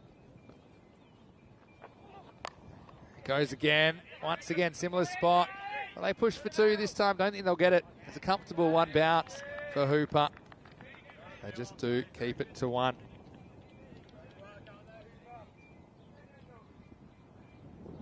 Fascinating contest between these two teams. I think they're heading for what I would call said about 120's par, maybe a few more than that now on the cards if these two can strike a couple more lusty blows. Now this one is just helped away, but it should be caught, and it is caught. And nice bit of outfielding by Ben Fabrash. He just times this one, does Marmacher Sahak. And he was hoping the wind would do the work, but it's a fairly long boundary in that part of the ground. Ben Fabrash took the catch with minimum of fuss, and so Bichard does get pumped, but he does pick up a wicket as well here in the 18th over. And the score now is 107 for 4. Bichard pretty happy to pick up a wicket. Sahak departs for 17 off 14. Just the 1-4 and 1 Maximo in his innings. Recently, a bit of a live wire, isn't he? Ali Salim, well, he's the man that's gone out there. He's already cracked 1-6 in the over. He'll be facing up because the batters did cross. Those days are numbered. He'll be even discussing that, of course. This will be the last Northern season where that will be in the laws of cricket, where if you cross on a catch, you get to remain at the end that you were closest to when the catch was taken. Last ball of the over coming up. 107 for 4. Second wicket for Bichard. Last ball of his spell coming up.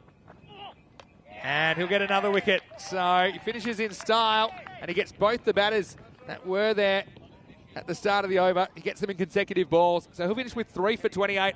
Pretty good effort from the teenager. They did bring him on to bowl the 18th over, and they had a lot of options. He did go for 10 in the first 4 balls, but he finishes with bang, bang. At the end of the over, it's 107 for 5. Well, he won't get a chance to go for his hat-trick. Maybe we'll keep an asterisk next to him. The next time we see him later in the day against Spain, we'll remember that. See if he can take a wicket first ball. As I can see, over the Cluj Baniasa qualifier number 2. Looks like Cluj have scored 87. So interesting kind of score. It's been a lot lower scoring this year in Romania. I wonder if that's the conditions, or perhaps the fact that there's a couple of notable names missing. Namely Taranjit Singh for one, but also I think ACCB. They were just well off the boil this week.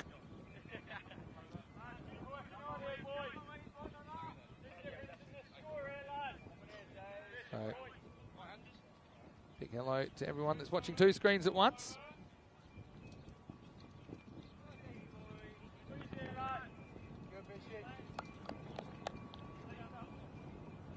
So, Bishy becomes the first bowler to bowl out. 3 for 28, his figures.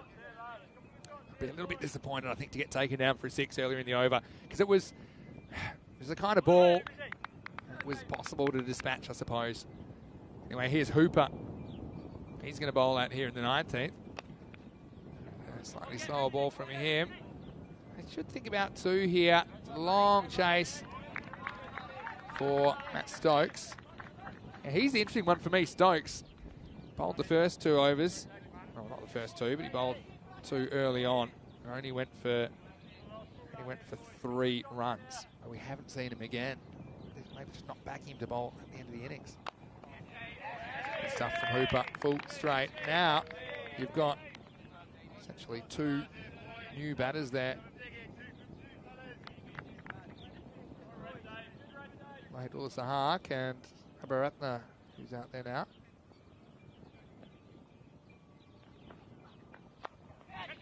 Now, Mingus is out. He's chipped this straight back at Hooper. He's got a good set of hands. And yeah, this one, once again, gets it right up in the block hole. The batter just tries to manufacture this. See, back of the hand. And yeah, the batter had to wait. And he tries to get his hands through the ball. But all he does is hit it straight back. And Hoops throws it away fairly nonchalantly. So the wickets are tumbling, as you'd expect at the end of an innings like this. Now, it's 109 for 6. Abaratna is out there now and on striker's end.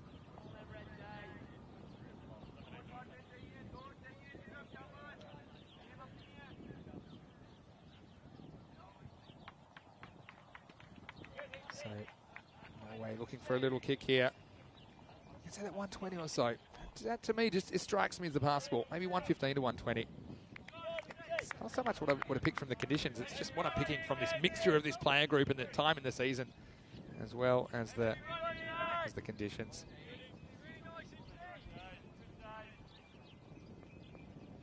So here's Hoops. He's bowling to Safdar. A bit lower down than we've seen.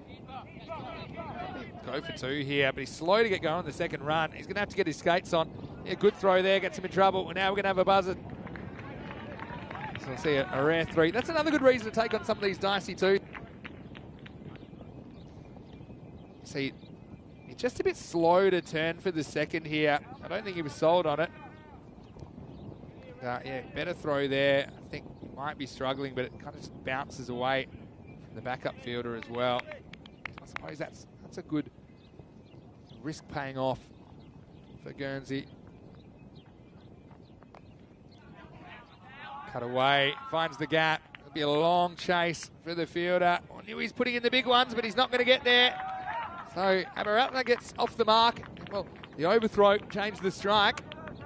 And the man we're seeing for the first time doesn't waste any time getting going. You can see, different looking game when you bat without fear. And that's what we're seeing at the moment. Yeah, we've seen wickets, but we've also seen a few more runs.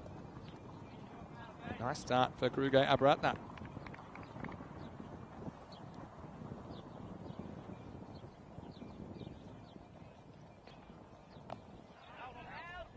Next one, won't get past the infield, just one. So it's the end of the 19th over. They say it all happens in the 19th, and Hooper does get 2 wickets, but he'll be disappointed, I think. He wasn't able to stem the flow of runs a little bit better than that, as he will concede 40 off his 4. And after 19 overs, the score is 117 for 6. Once again, big hellos to everyone who's watching on our YouTube channel, ECN European Cricket Network, and also those that are watching on fan code all across the subcontinent.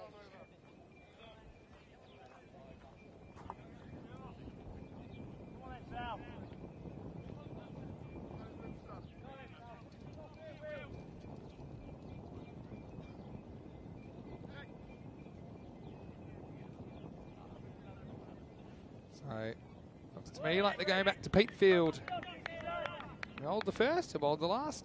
First over, only went for 1. He's on a run of 5 dots. He'd love to have some more of those. Well, this is even better than a dot because it knocks out the leg stump. And so, Pete Field, he's right on target. Well, we saw him falling over. First ball of the first over. First ball of the last, it's a stump. That falls over as he goes straight through Guernsey. Just blasts through him. Fast bowlers, I love that. And another wicket tumbles for Norway. 117 for 7. Can't really blame Abaratna there. He was pretty keen to take a chance and just go for it, maybe targeting that leg side boundary, but he will go. So, yeah, 5 balls remaining. Just kind of burgle 8 off here, get up to 125. I think you bowl and feel well enough like you did last night, then you're a chance. Abdul Sheikh comes in, swings and misses. And we've got Safdar there, who we saw batting a bit higher yesterday for Norway. He was batting 4, but he struggled a bit to 15 off 28. And today, against Spain, also batting 4, got 3 off 9. So, Safdar non-strikers, then he's hardly been setting the world on fire in these conditions.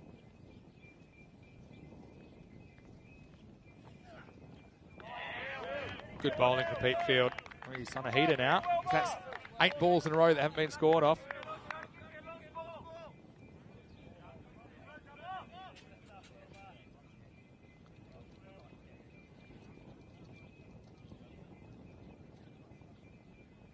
Yeah, Pete Field. Touching well what we've seen so far. He's unhittable here in the 20th.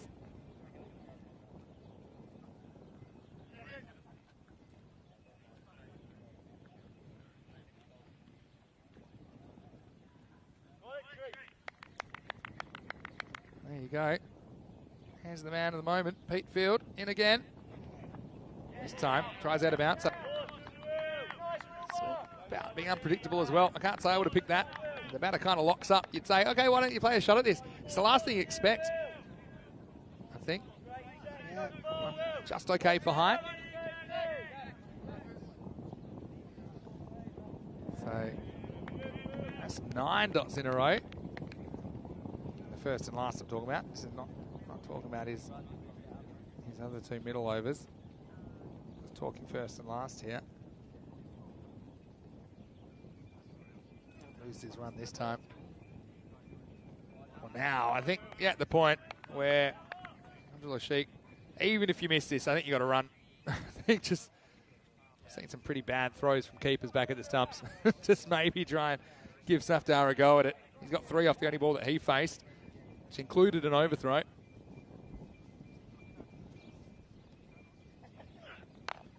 Let's get some bat on this. I think they'll settle for one here.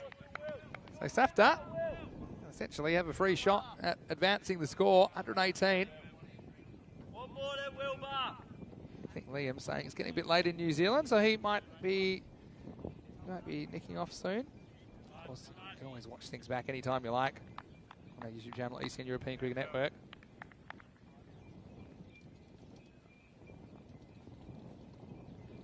Dory asking, is it international match? Sure is. T20 international cricket, and the last innings, the first innings, will finish here. Yeah, you might as well go for 2 here. And they're going to try it. And they're going to get there. Thought maybe the keeper might have been a better option there, but Safdar will get a couple, and they'll finish bang on the 120.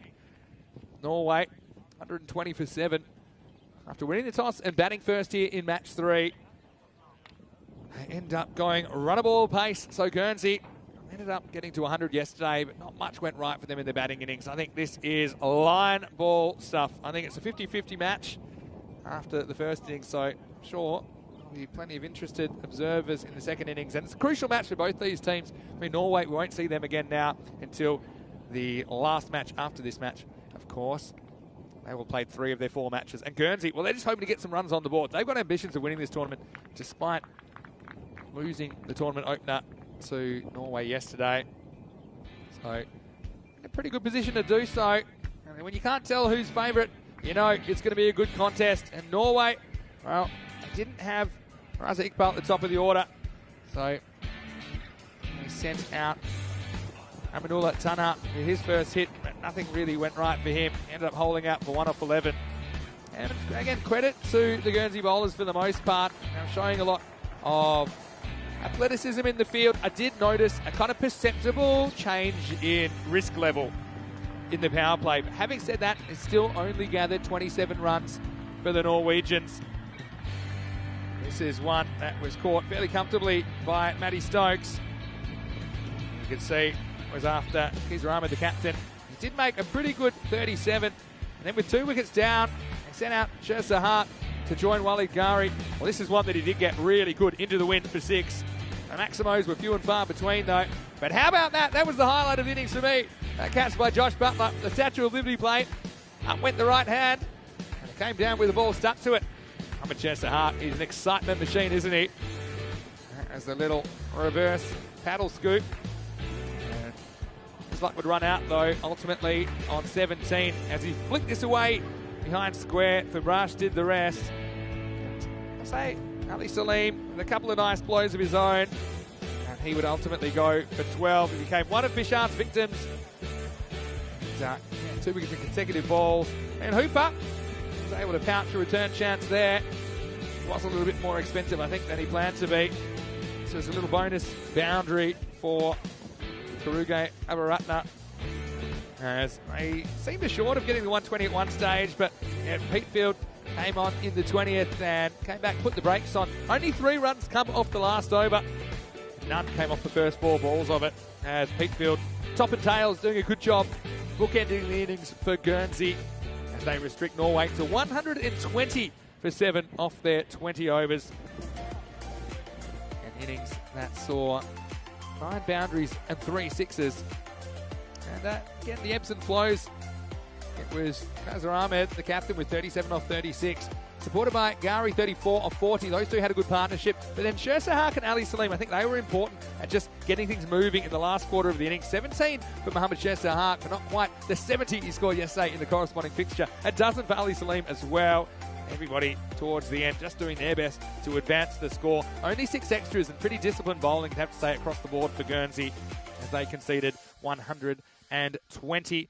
And looking at those bowling figures, you'd have to say there's a lot of good performers there. I did like Pete Field. Like I said, he bookended the innings well. 2 for 14 of his 4 overs, including the last over that only went for 3. Stokes, well, he only conceded 3 of his first couple of overs, but never seen again. Well, maybe that was to do with what happened yesterday in his 3rd and 4th overs. They did share it round. Bishard with 3 wickets, 2 for Hooper.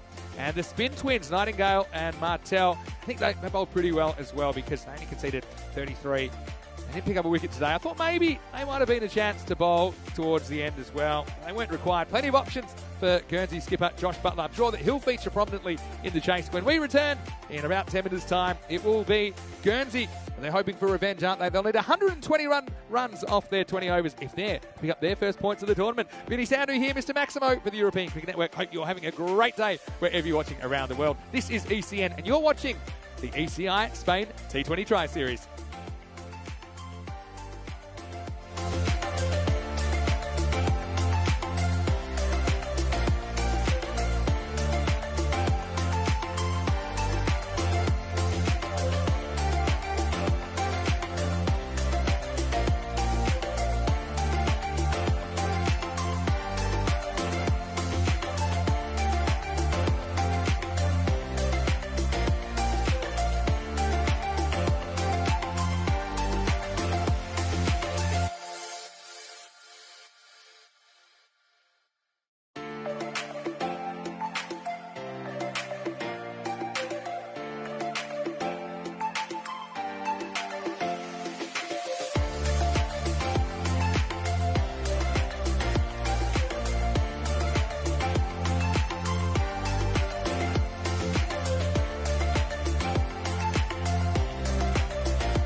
Hello and welcome back to Desert Springs, and we are halfway through this match 3. We're halfway through the day of a Super Saturday.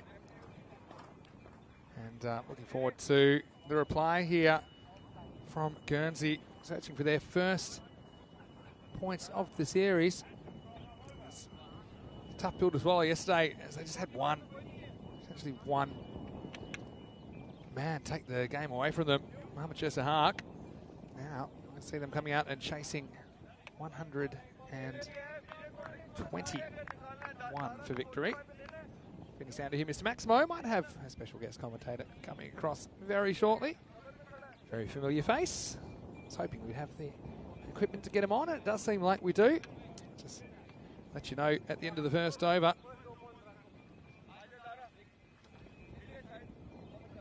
So, yeah, I mean, it's a good test for Guernsey's batting here.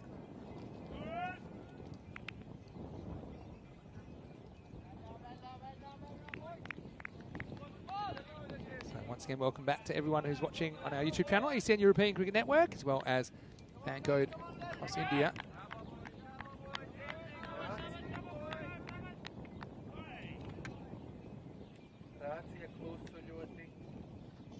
So here we go, Vinay Ravi to start things off for Norway. First one pushes the batter back, and Guernsey will be hoping a bit more success with the bat. Here's a man who's already had some success today.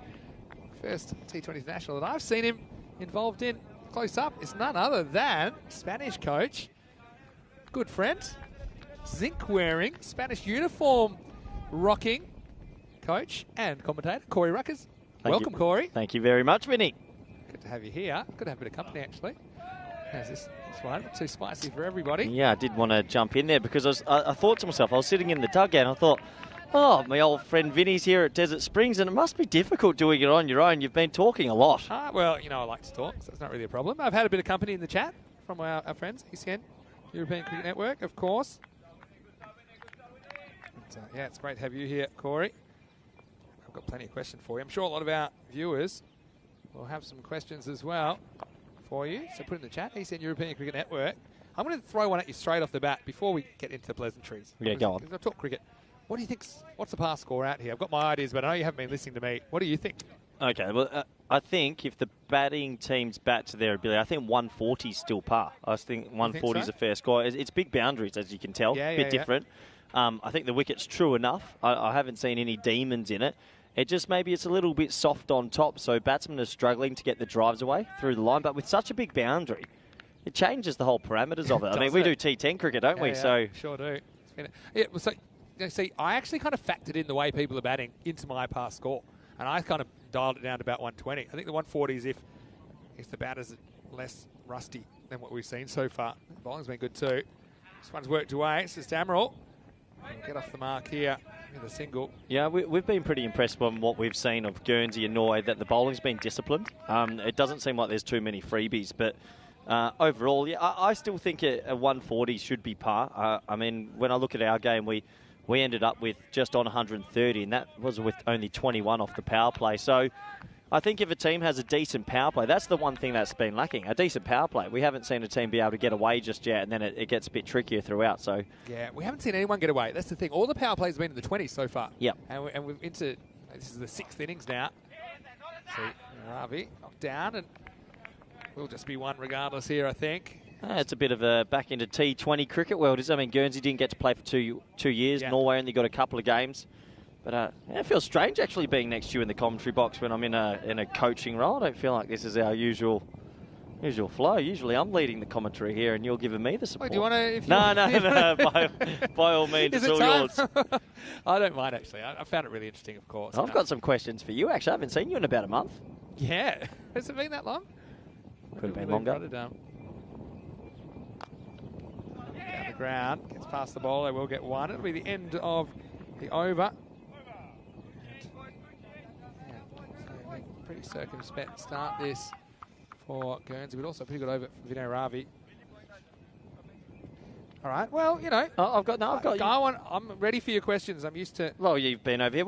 This is your first time to Desert Springs, right? It is, yeah. How good? It's How fantastic. good. This is top And draw, I've come isn't it? when the weather came good as well. So I've come at a good time. Yeah, I heard you were in Bulgaria. It was -2 or something. It was snowing. But, I mean, you missed out. I mean, probably a good one to miss. It was proper snow, not like little bits of snow either. It was chunks. Yeah. There were probably, not golf ball size, but kind of slightly smaller than that, snowflakes. You were in Romania as well? I was in Romania for 4 days, the first 3 of the tournament. I was got there on Sunday. And so I was just saying, because I realised I had my birthday last week. I texted you. Yeah, I texted you. Thank you. That was in Bulgaria. But I just thought all the countries I've been, that's a week ago, right? Yep. Today is next Saturday. My birthday was last Saturday. Since last week, I've been in, including stopover countries, I've been in Bulgaria, Turkey, Romania, the Netherlands, and Spain. You do get around. So I've been in 5 different countries. I've set foot in 5 different countries in the last week. I'm pretty sure you're back to Perth in a few weeks, so you deserve a a bit of a break. Taking a couple of weeks off to go visit some friends and family. What is that? First time in a while. It's a bit more possible these days. So. But yeah, how are you enjoying sort of Desert Springs and the sun out, T20 cricket, turf wickets, back to maybe a little bit of what you knew from your growing up days? Probably what strikes me about this, it does, and I said this yesterday, it probably strikes me more the level of cricket that I played. I played a fair bit of. Yeah. I know it's international cricket, but I mean, you look at guys like Josh Tremeth Morrow, who plays kind of Premier Cricket in Victoria. It's the kind of level that I would. It brings it back to me actually a bit more. I mean, I love commentating the T10, the European Cricket Series, of course, and the ECL, ECC, but I never really played that type of cricket. So I'm just observing. This kind of hits a bit more close to home for me, I think. Butler is out opening the batting, and that's one of the changes that we've seen. That ball there is a good example of just on the top. It's gorgeous looking wicket and that, but it's just a little bit difficult to get away. Maybe why the scores have been a tad low, but yeah, no, I'm glad you're out here. Thank you for making the effort and for the ECN for getting the T20s on. It's great that we get to bring some international cricket of T20 level. Yeah, for sure. And one thing I love about this series is, on paper, all the sides are really closely ranked, and I think it's played out that way so far. I know we've had a couple of matches that haven't been necessarily close, but you would say that on any particular day, any of these teams could beat each other depending on who performs and who plays well. So I suppose that is interesting. I'm sure you're keen because I mean you're not even the highest ranked in this group. So obviously, the points, the way this works, I don't really understand it completely. But if you beat an opponent ranked higher, there's a fair bunch of points in that for you. Yeah, right? There's a lot of points on the line basically. I mean, 4 international games when all the countries have been starved of cricket. So every game almost feels like a bit of a final. I know Guernsey will be wanting to get their first win desperately here. It's a nice looking shot straight to the fielder. But yeah, just these power plays, teams struggling to get away. And I'm sure we'll see them break through the shackles soon enough. I want to know as well, I mean, obviously you picked a slightly new look squad for this tournament. How are you feeling about some of your debutants? And they played really well today, some of them, hey? Yeah, so I feel a bit more relaxed now. There's a bit of chaos there with the skipper going down about 10 minutes before fielding. Going to ask you that as well. See, Damerel is pushing this no run. But no, it's a pretty big moment. I mean, they got their cap presentations last night, the debutants, so they knew they were playing, and that's Joshua Tremberth Morrow, Daniel Doyle, Lorne Burns, and Hitman Mohammed Cameron. And pretty special moment for all them, all from different parts of the world, which I thought was cool. A South African, Australian, Englishman, and a Pakistani. But sounds like start of a joke, doesn't it? Yeah, it's pretty unbelievable. Yeah, so sure. Big debuts for them, and they all did pretty well. And yeah, very excited for them all, and happy for the group to get their first win. Hitman with a wicket in his first over as well. Shock. Now Damerel tries to launch this one leg side, but he'll get none of it. It's the end of the over. Guernsey 6 for no loss. So Yeah. Well, while we're talking about Chris Munoz-Mills, how is he? I mean, it looked like he had some sort of an ankle. It might have gone in on his ankle, and it was pretty innocuous, wasn't it? Yeah. We didn't even see it live. He said as he went to go to run, explode off, he just heard this awful noise, and the top of his foot has blown up, so he's off for an X-ray. Right, will we see him again He's this not weekend? playing tonight. I'm not a doctor. We're hoping for tomorrow morning, but it's not a great scenario. Yeah, and he's gutted. He's devastated. I mean, I know he's been waiting for this for 6 months, and to have that after just an over a play, it sent everything into chaos. We had the captain gone, tactics, everything, everything you prepare for. So I hope Christopher's okay, and I'm sure he'll be listening. So good luck, buddy, and definitely with you. Yeah, Chris, all the best from us as well. I'm sure you're probably watching this right now. But certainly I'm feeling for you. I know how hard you work to get to this situation, and And yeah, I mean, I suppose the thing with Chris, he's not the kind of player you want to play on one leg either. I mean, you've got a few options. I mean, obviously, it's a big loss if you lose your captain. Losing your captain. But it does give an opportunity to someone else to fill his spot. And I know this is kind of tournament where you want to try a few things and you're kind of forced into making some changes then. Yeah, absolutely. Forced into making changes and forced into making some leadership changes early as well, which wasn't expected, but yeah, fingers crossed for Chris as comes in and defended back. And yeah, it does. We've had to make the one change for the next game, and not afraid to say Ravi Panchal will get his opportunity in that one, and comes in batsman for batsman. But we've got a good bench as well, so Ravi will play this one, and still plenty of room there. We've got young Gaurang, Atif, and Tom on the sideline who are all more than capable. Is it one of your things you'd like is to get everyone a game this weekend, or is it kind of it's nice if it happens, but not something you're so set on? It's on the forefront. Wait for this ball from Vinay Ravi. Down leg side, we called it wide. It's on the forefront of the mind, but I don't like to premeditate too much. You just go with the flow. I mean, at the end of the day, never thought Chris would be injured this morning. We've got Gaurang's a young backup left-arm offie. Tom Vine's a tall, quick, that bowls really good cutters. And really good slow ball bowler. I think he'd be really good, useful on these wickets. And young Atif, also very good with his pace. So, I mean, there's lots of variety there, which is exciting. Yeah, for sure. And you'll know exactly what you need to do, I suppose. Come tomorrow, you're the only team that will play each of the last 3 games. This one's a little edge. A bit of work for the third man. He won't be able to stop it. 4 runs. 4 carreras. As Butler. Found himself a bit bogged down yesterday, and he said similar things about the pitch as you. I mean, it looks good. There's no gremlins in it or anything, but I think perhaps it's not quite coming on as much as some of the batters would have liked. It's not. It's a funny one. I'm not out there playing. It's not tennis ball bounce. Yeah. It's not super expressive quick, and it's not super expressive slow. I think good bowlers with spinners, and I think the spinners have bowled really well in this tournament so far as well. But yeah, it's a gorgeous setting. I tell you what, this outfield, you'd want to be playing some lawn bowls on it if you had an option. Well, but is this one of the best outfields we've got in the ECN? It's too good. You got to put a few more bumps in it. You must be missing all the crazy bumps and the chaos, right? That's why I've come to keep you occupied a bit. You're used to a little bit too much crazy. This is a bit more traditional cricket now. Yeah, it certainly is. But look, I'm liking it. Like I said, I can certainly relate to the kind of level of the format. I used to love playing T20 cricket. I started playing, I suppose, when it first came into the mainstream. Ravi. Shot. Oh, that's a gorgeous shot, Vin. The old classical on drive. It'll be a close one. And a fielder. Well done. I think he just pulls this back. They will get 3. He does save a run, but yeah, I mean, I do like his work down the ground.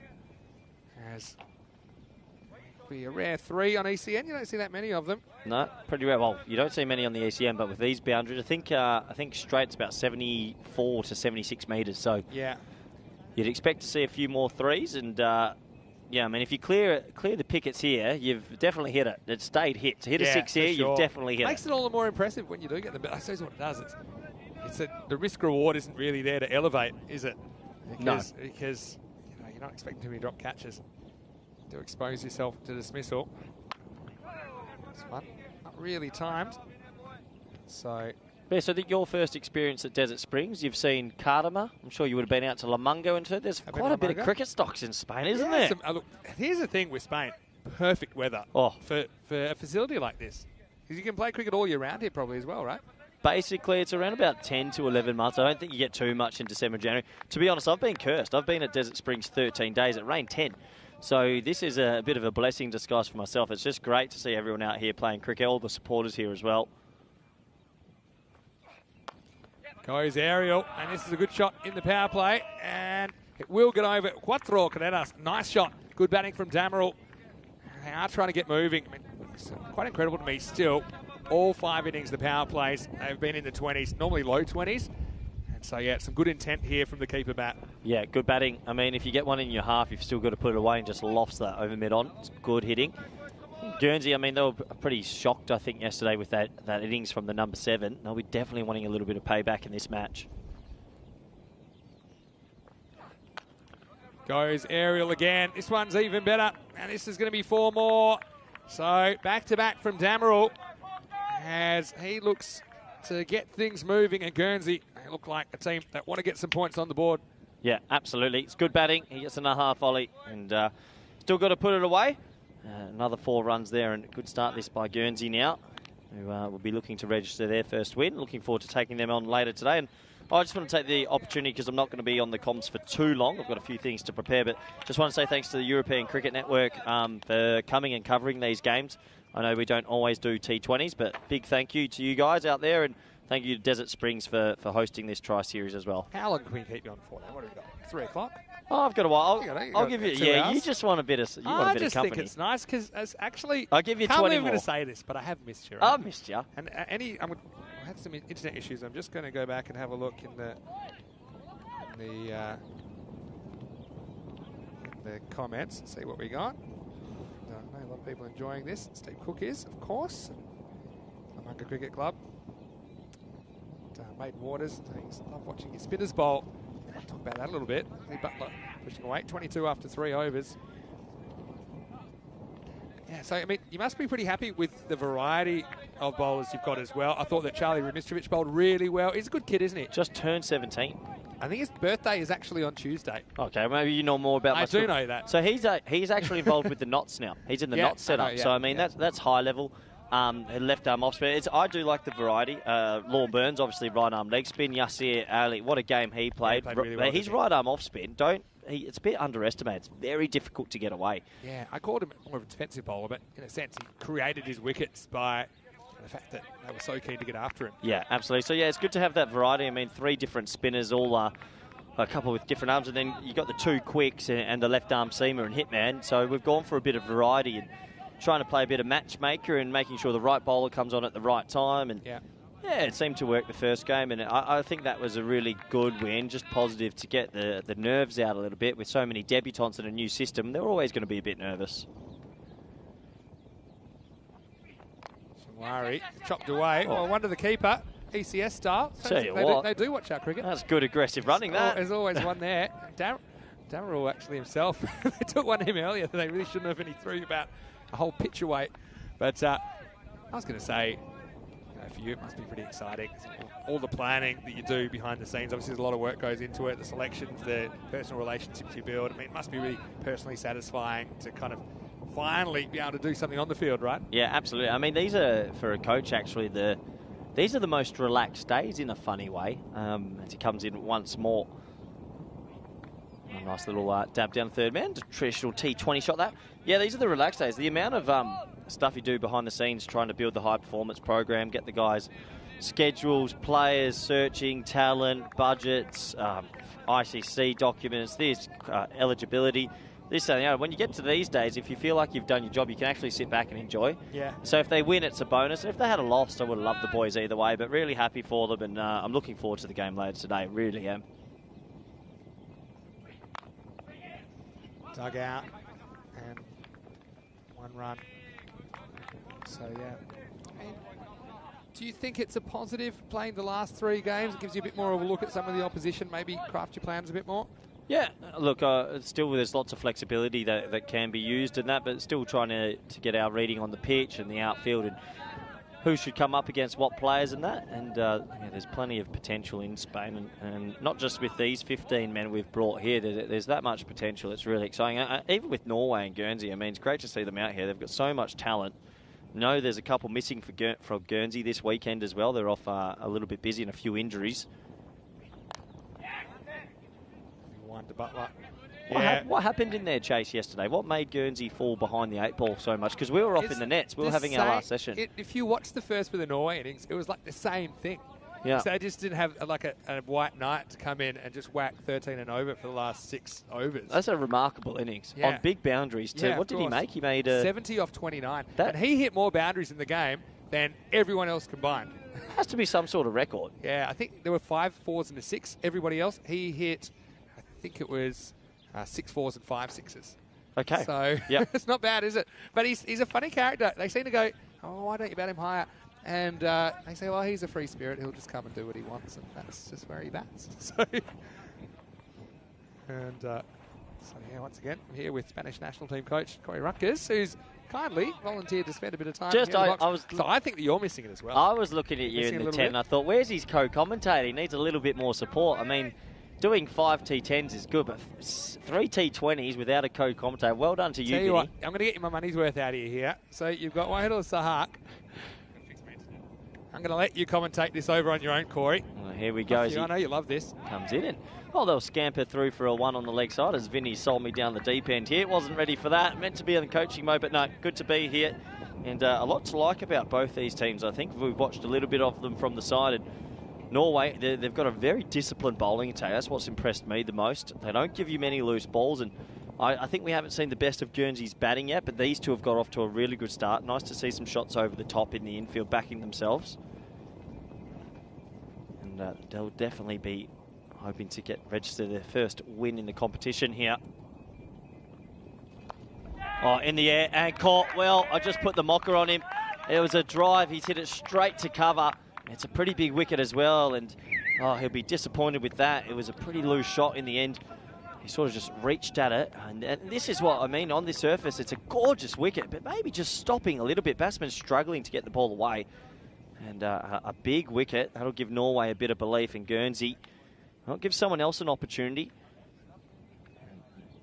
I'll come back on the wicket. It won't make you go the whole over. But no, what I will say is, Guernsey, I think they have watched all of these innings so far, and look, whatever's happening, no one can get on the power play. So and occasionally we've seen that one pinch hitter go up, maybe get out early, and the shutters go on, right? Yeah.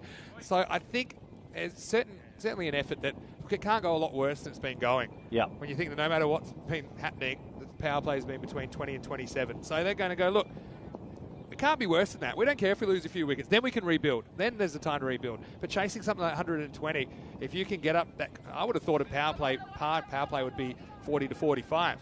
Yeah. Now you get that, then you've set the table, and everyone can bat normally at this level. Yeah. You get people that can get that 5, 6 and over. Funnily enough, because in the power play you got most of the guys in the ring, right? 2 boundary riders. You're getting more dot balls now. And then as soon as the field spreads, teams are actually finding it a little bit more, easier to score and maybe push the 2. So, yeah, power play padding has been tricky so far, and this comp has pushed to short fine leg and another dot ball. But I think there also has to be a little bit of credit given to the bowlers. I don't think these 3 bowling units that are at this competition so far have been pretty impressive. I know a lot about my own, obviously, the Spanish lads, but I've been really impressed with Norway. They've got 2 spinners, and they're missing their captain Iqbal in this game. He's a good left arm off here. They've got the tall left right arm leg spinner. And Guernsey, they're just steady. They keep it really tight. The bowling's been really good. It's strongly defended back to cover fieldsman. But yeah, I just think, maybe a little bit of the bigger boundaries. People haven't played on in a while, and T20 cricket, a bit of rustiness, but I think the bowling units have been really exceptional from all 3 teams so far, and batsmen are just trying to find a way. That's why I know in our game, Joshua Tremberth and Yassir's partnership, that was exemplary in tough times. Talk about that a bit more in a second, because something I want to address. This grabs a bit of pad down leg side. Should get a couple here. Long chase to the outfielder. We've got Tom Nightingale out there now. Just come up the order slightly. Sometimes you look at stats in isolation, and Josh Tremberth-Morrow certainly didn't set the world on fire with his strike rate, but he at least provided some stability. And with Yasir Ali there, I think it was the key partnership. You see that some teams are even struggling to kind of bat out their 20 overs. We talk about one of the top 4 being there in the last few overs, and both of them got themselves there. And I'll go on that in a second. As that's blocked into the offside. They should scamper through for a quick single, and they will. That's a good bit of running. That's one thing we've been impressed by all the teams. The running between the wickets been really, really good. End of the over. It's 31 for 1 at the end of 5. But let's not. Joshua Tremberth-Morrow, talking about that young man from Australia, Spanish mother, passport. It's his debut. Yeah. We're 2 for 15 after 5. Sure. And he makes 39 off 51 or so. That's an outstanding T20 innings. And people might go strikers. Is that if the par's only 120 to 130, he was the glue. Yeah, he held it I together. mean, I know a lot of other people on debut that might pay. He would have had all his friends and family back home in Australia and around Spain watching. So credit to him and Yassir's temperament and the skill that he had. Beautiful partnership. We would have liked a few more in our last 4 overs. We didn't explode as much as we could have, but if we had a good back end 4 overs, we would have ended up with 150. So still a few. We have a lot of things to work on as a unit still. We didn't play a perfect game by all means, probably a B- game, but good to get that first win away with the guys. This one gets through. And, a bit of spice about this delivery. Oh, it's an absolute jaffa. That's come back a long way. Abdullah Shinwari. He's a dangerous customer. Look, one thing that struck me about the Norwegian bowling attack so far, and this is something I probably didn't mention about the game last night, is that they bowled really well as a unit. No one of their 5 bowlers they used went over a runner ball. Yeah, so they all conceded between 18 and 23. There was no weak link. They've used a couple of extra bowling options today, forced into a change with Raza Iqbal, the left-arm spinner. He's out with a thumb injury. They do seem like a good bowling unit. I know we talk a lot about batting partnerships. Well, this could be trouble. This would have been gone. That would have been an unbelievably good run out. Oh, he came in really quick, did mid-on. I think that would have been out if there was a direct hit. Yeah, no doubt about it. I think this was an opportunity to get rid of Tom Nightingale, but I do like that urgency. I was just saying, we talk about batting partnerships.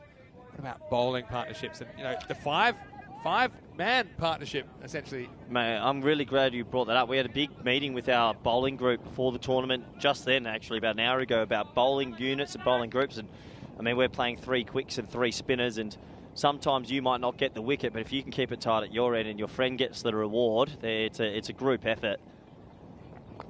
It's good batting pushed into the leg side. A couple of questions just coming in from Lamunga Cricket Club. Yeah. So unfortunately, Chris is off for an X-ray, so Ravi Panchal is going to be playing in the next one. Yeah. And Lorne Burns took the captain's armband in the first game because he had to be on the field. And Awais Ahmed was basically his co-captain, helped him out as well. Yeah. And let those two look after the guy. So Lorne will lead the side on his second game, which is pretty rare. Well, he already had a fair hand in the first one, unintentionally. As this is uppish, but it's away from the fielder by Nightingale. Double back for a couple. It's a good time for one of our little trivia questions. Well, Lorne was the stand-in captain for the first game, but who was the only player to make T20 international debut and captain? Do you know that I actually asked you this question as a question back in Portugal? I know, but maybe one of our viewers will be able to get that in. But yeah, there's one player that made his international T20 debut. Well, there would have been a few when the format started, but came in late and, was captain of his first game. Murray worked away. You can tell how big the boundaries are by how far the outfielders are fielding off the boundary. Yeah. Tell that Bill Sufton has a good 20 off it there. Do you think you could, I know you and I are retired, but do you think we could hit a 6? I don't think I could. That is miles. I could if the wind's like this. This could, no, because we're on the far end of the square today as well. So I think on the leg side, I honestly think it's 80 metres. That's almost double ECN. That's almost double ECN. Yeah, like I say, it brings back memories. Played on some pretty big grounds in grade cricket in Western Australia. Yeah, true. True. Bring it all back. Work for your sixes. There's Butler. He'll just dig this one out. End of another over. And pretty impressed so far with Shinwari. You're going to keep your comments and questions coming. Do you have the answer, Vinny? I know the answer. No, I know the answer. Come on, put it in the chat. Yeah, we see if anyone knows it out there, but who captained on their international T20 debut. And yeah, not an ideal circumstance. Obviously, me and Chris have been having meetings for the last 6 months about this, that, preparing everything, but a little bit of a baptism of fire for Lorne Burns. But we were prepared for this, and we have got a new leadership group in the Spanish national team and a lot of changes, but I'm sure Lorne will be up to scratch. And he's got good support with Awais and some senior heads in there as well. So yeah, it is what it is. Hopefully Chris can get better. Raza Iqbal, the captain from Norway, he came out at 9 because he did his thing. I've never had a game where both captains have gone down. Have you ever seen that? Both captains. Not just that. Kaiser Ahmed. So Raza Iqbal isn't captaining Norway this time, but he is the former captain. Okay. Kaiser Ahmed's captaining. But he was almost not down. He was the guy that Yasser pinged the ball into. What a throw that was. The worst throw. Greatest throw you've ever seen. It was 5 metres wide, and then he runs him out with an actual direct hit. It was the best and the worst from Yasser. As we see a new over starting, Wahid Sahak. That's with the dot. So this is where it goes outside that power play, and this is where teams have been pretty good at strangling the opposition. You keep your cover, your point tight, mid-wicket's been in, and batting teams have struggled just to get it away a little bit at this stage. I was pretty happy with Joshua and Yasir in that middle over section, this sort of 10 overs. They hit 1 for 75 in it, so if you can pick up the odd boundary, that's going to be a big appeal though. Oh, I'll tell you what, Vinny, close. I think maybe just sliding. We don't have the facilities up in the replay booth at the moment, but okay. This is one of the final questions. Are you just loving it? I know you love coaching. Yeah. Do you love this? Mate, this is me to a T. I love commentary, but this is Because you took up coaching, made a real decision. You wanted to get into coaching. Look at the white zinc. Pretty early. When you got the zinc on, you're just in it. Look like a hard day in the sun, and you don't even have to do anything physical. Sure. Anyway, this one is going, and it's gone. Maximal! Well, Josh Butler knows how to hit a long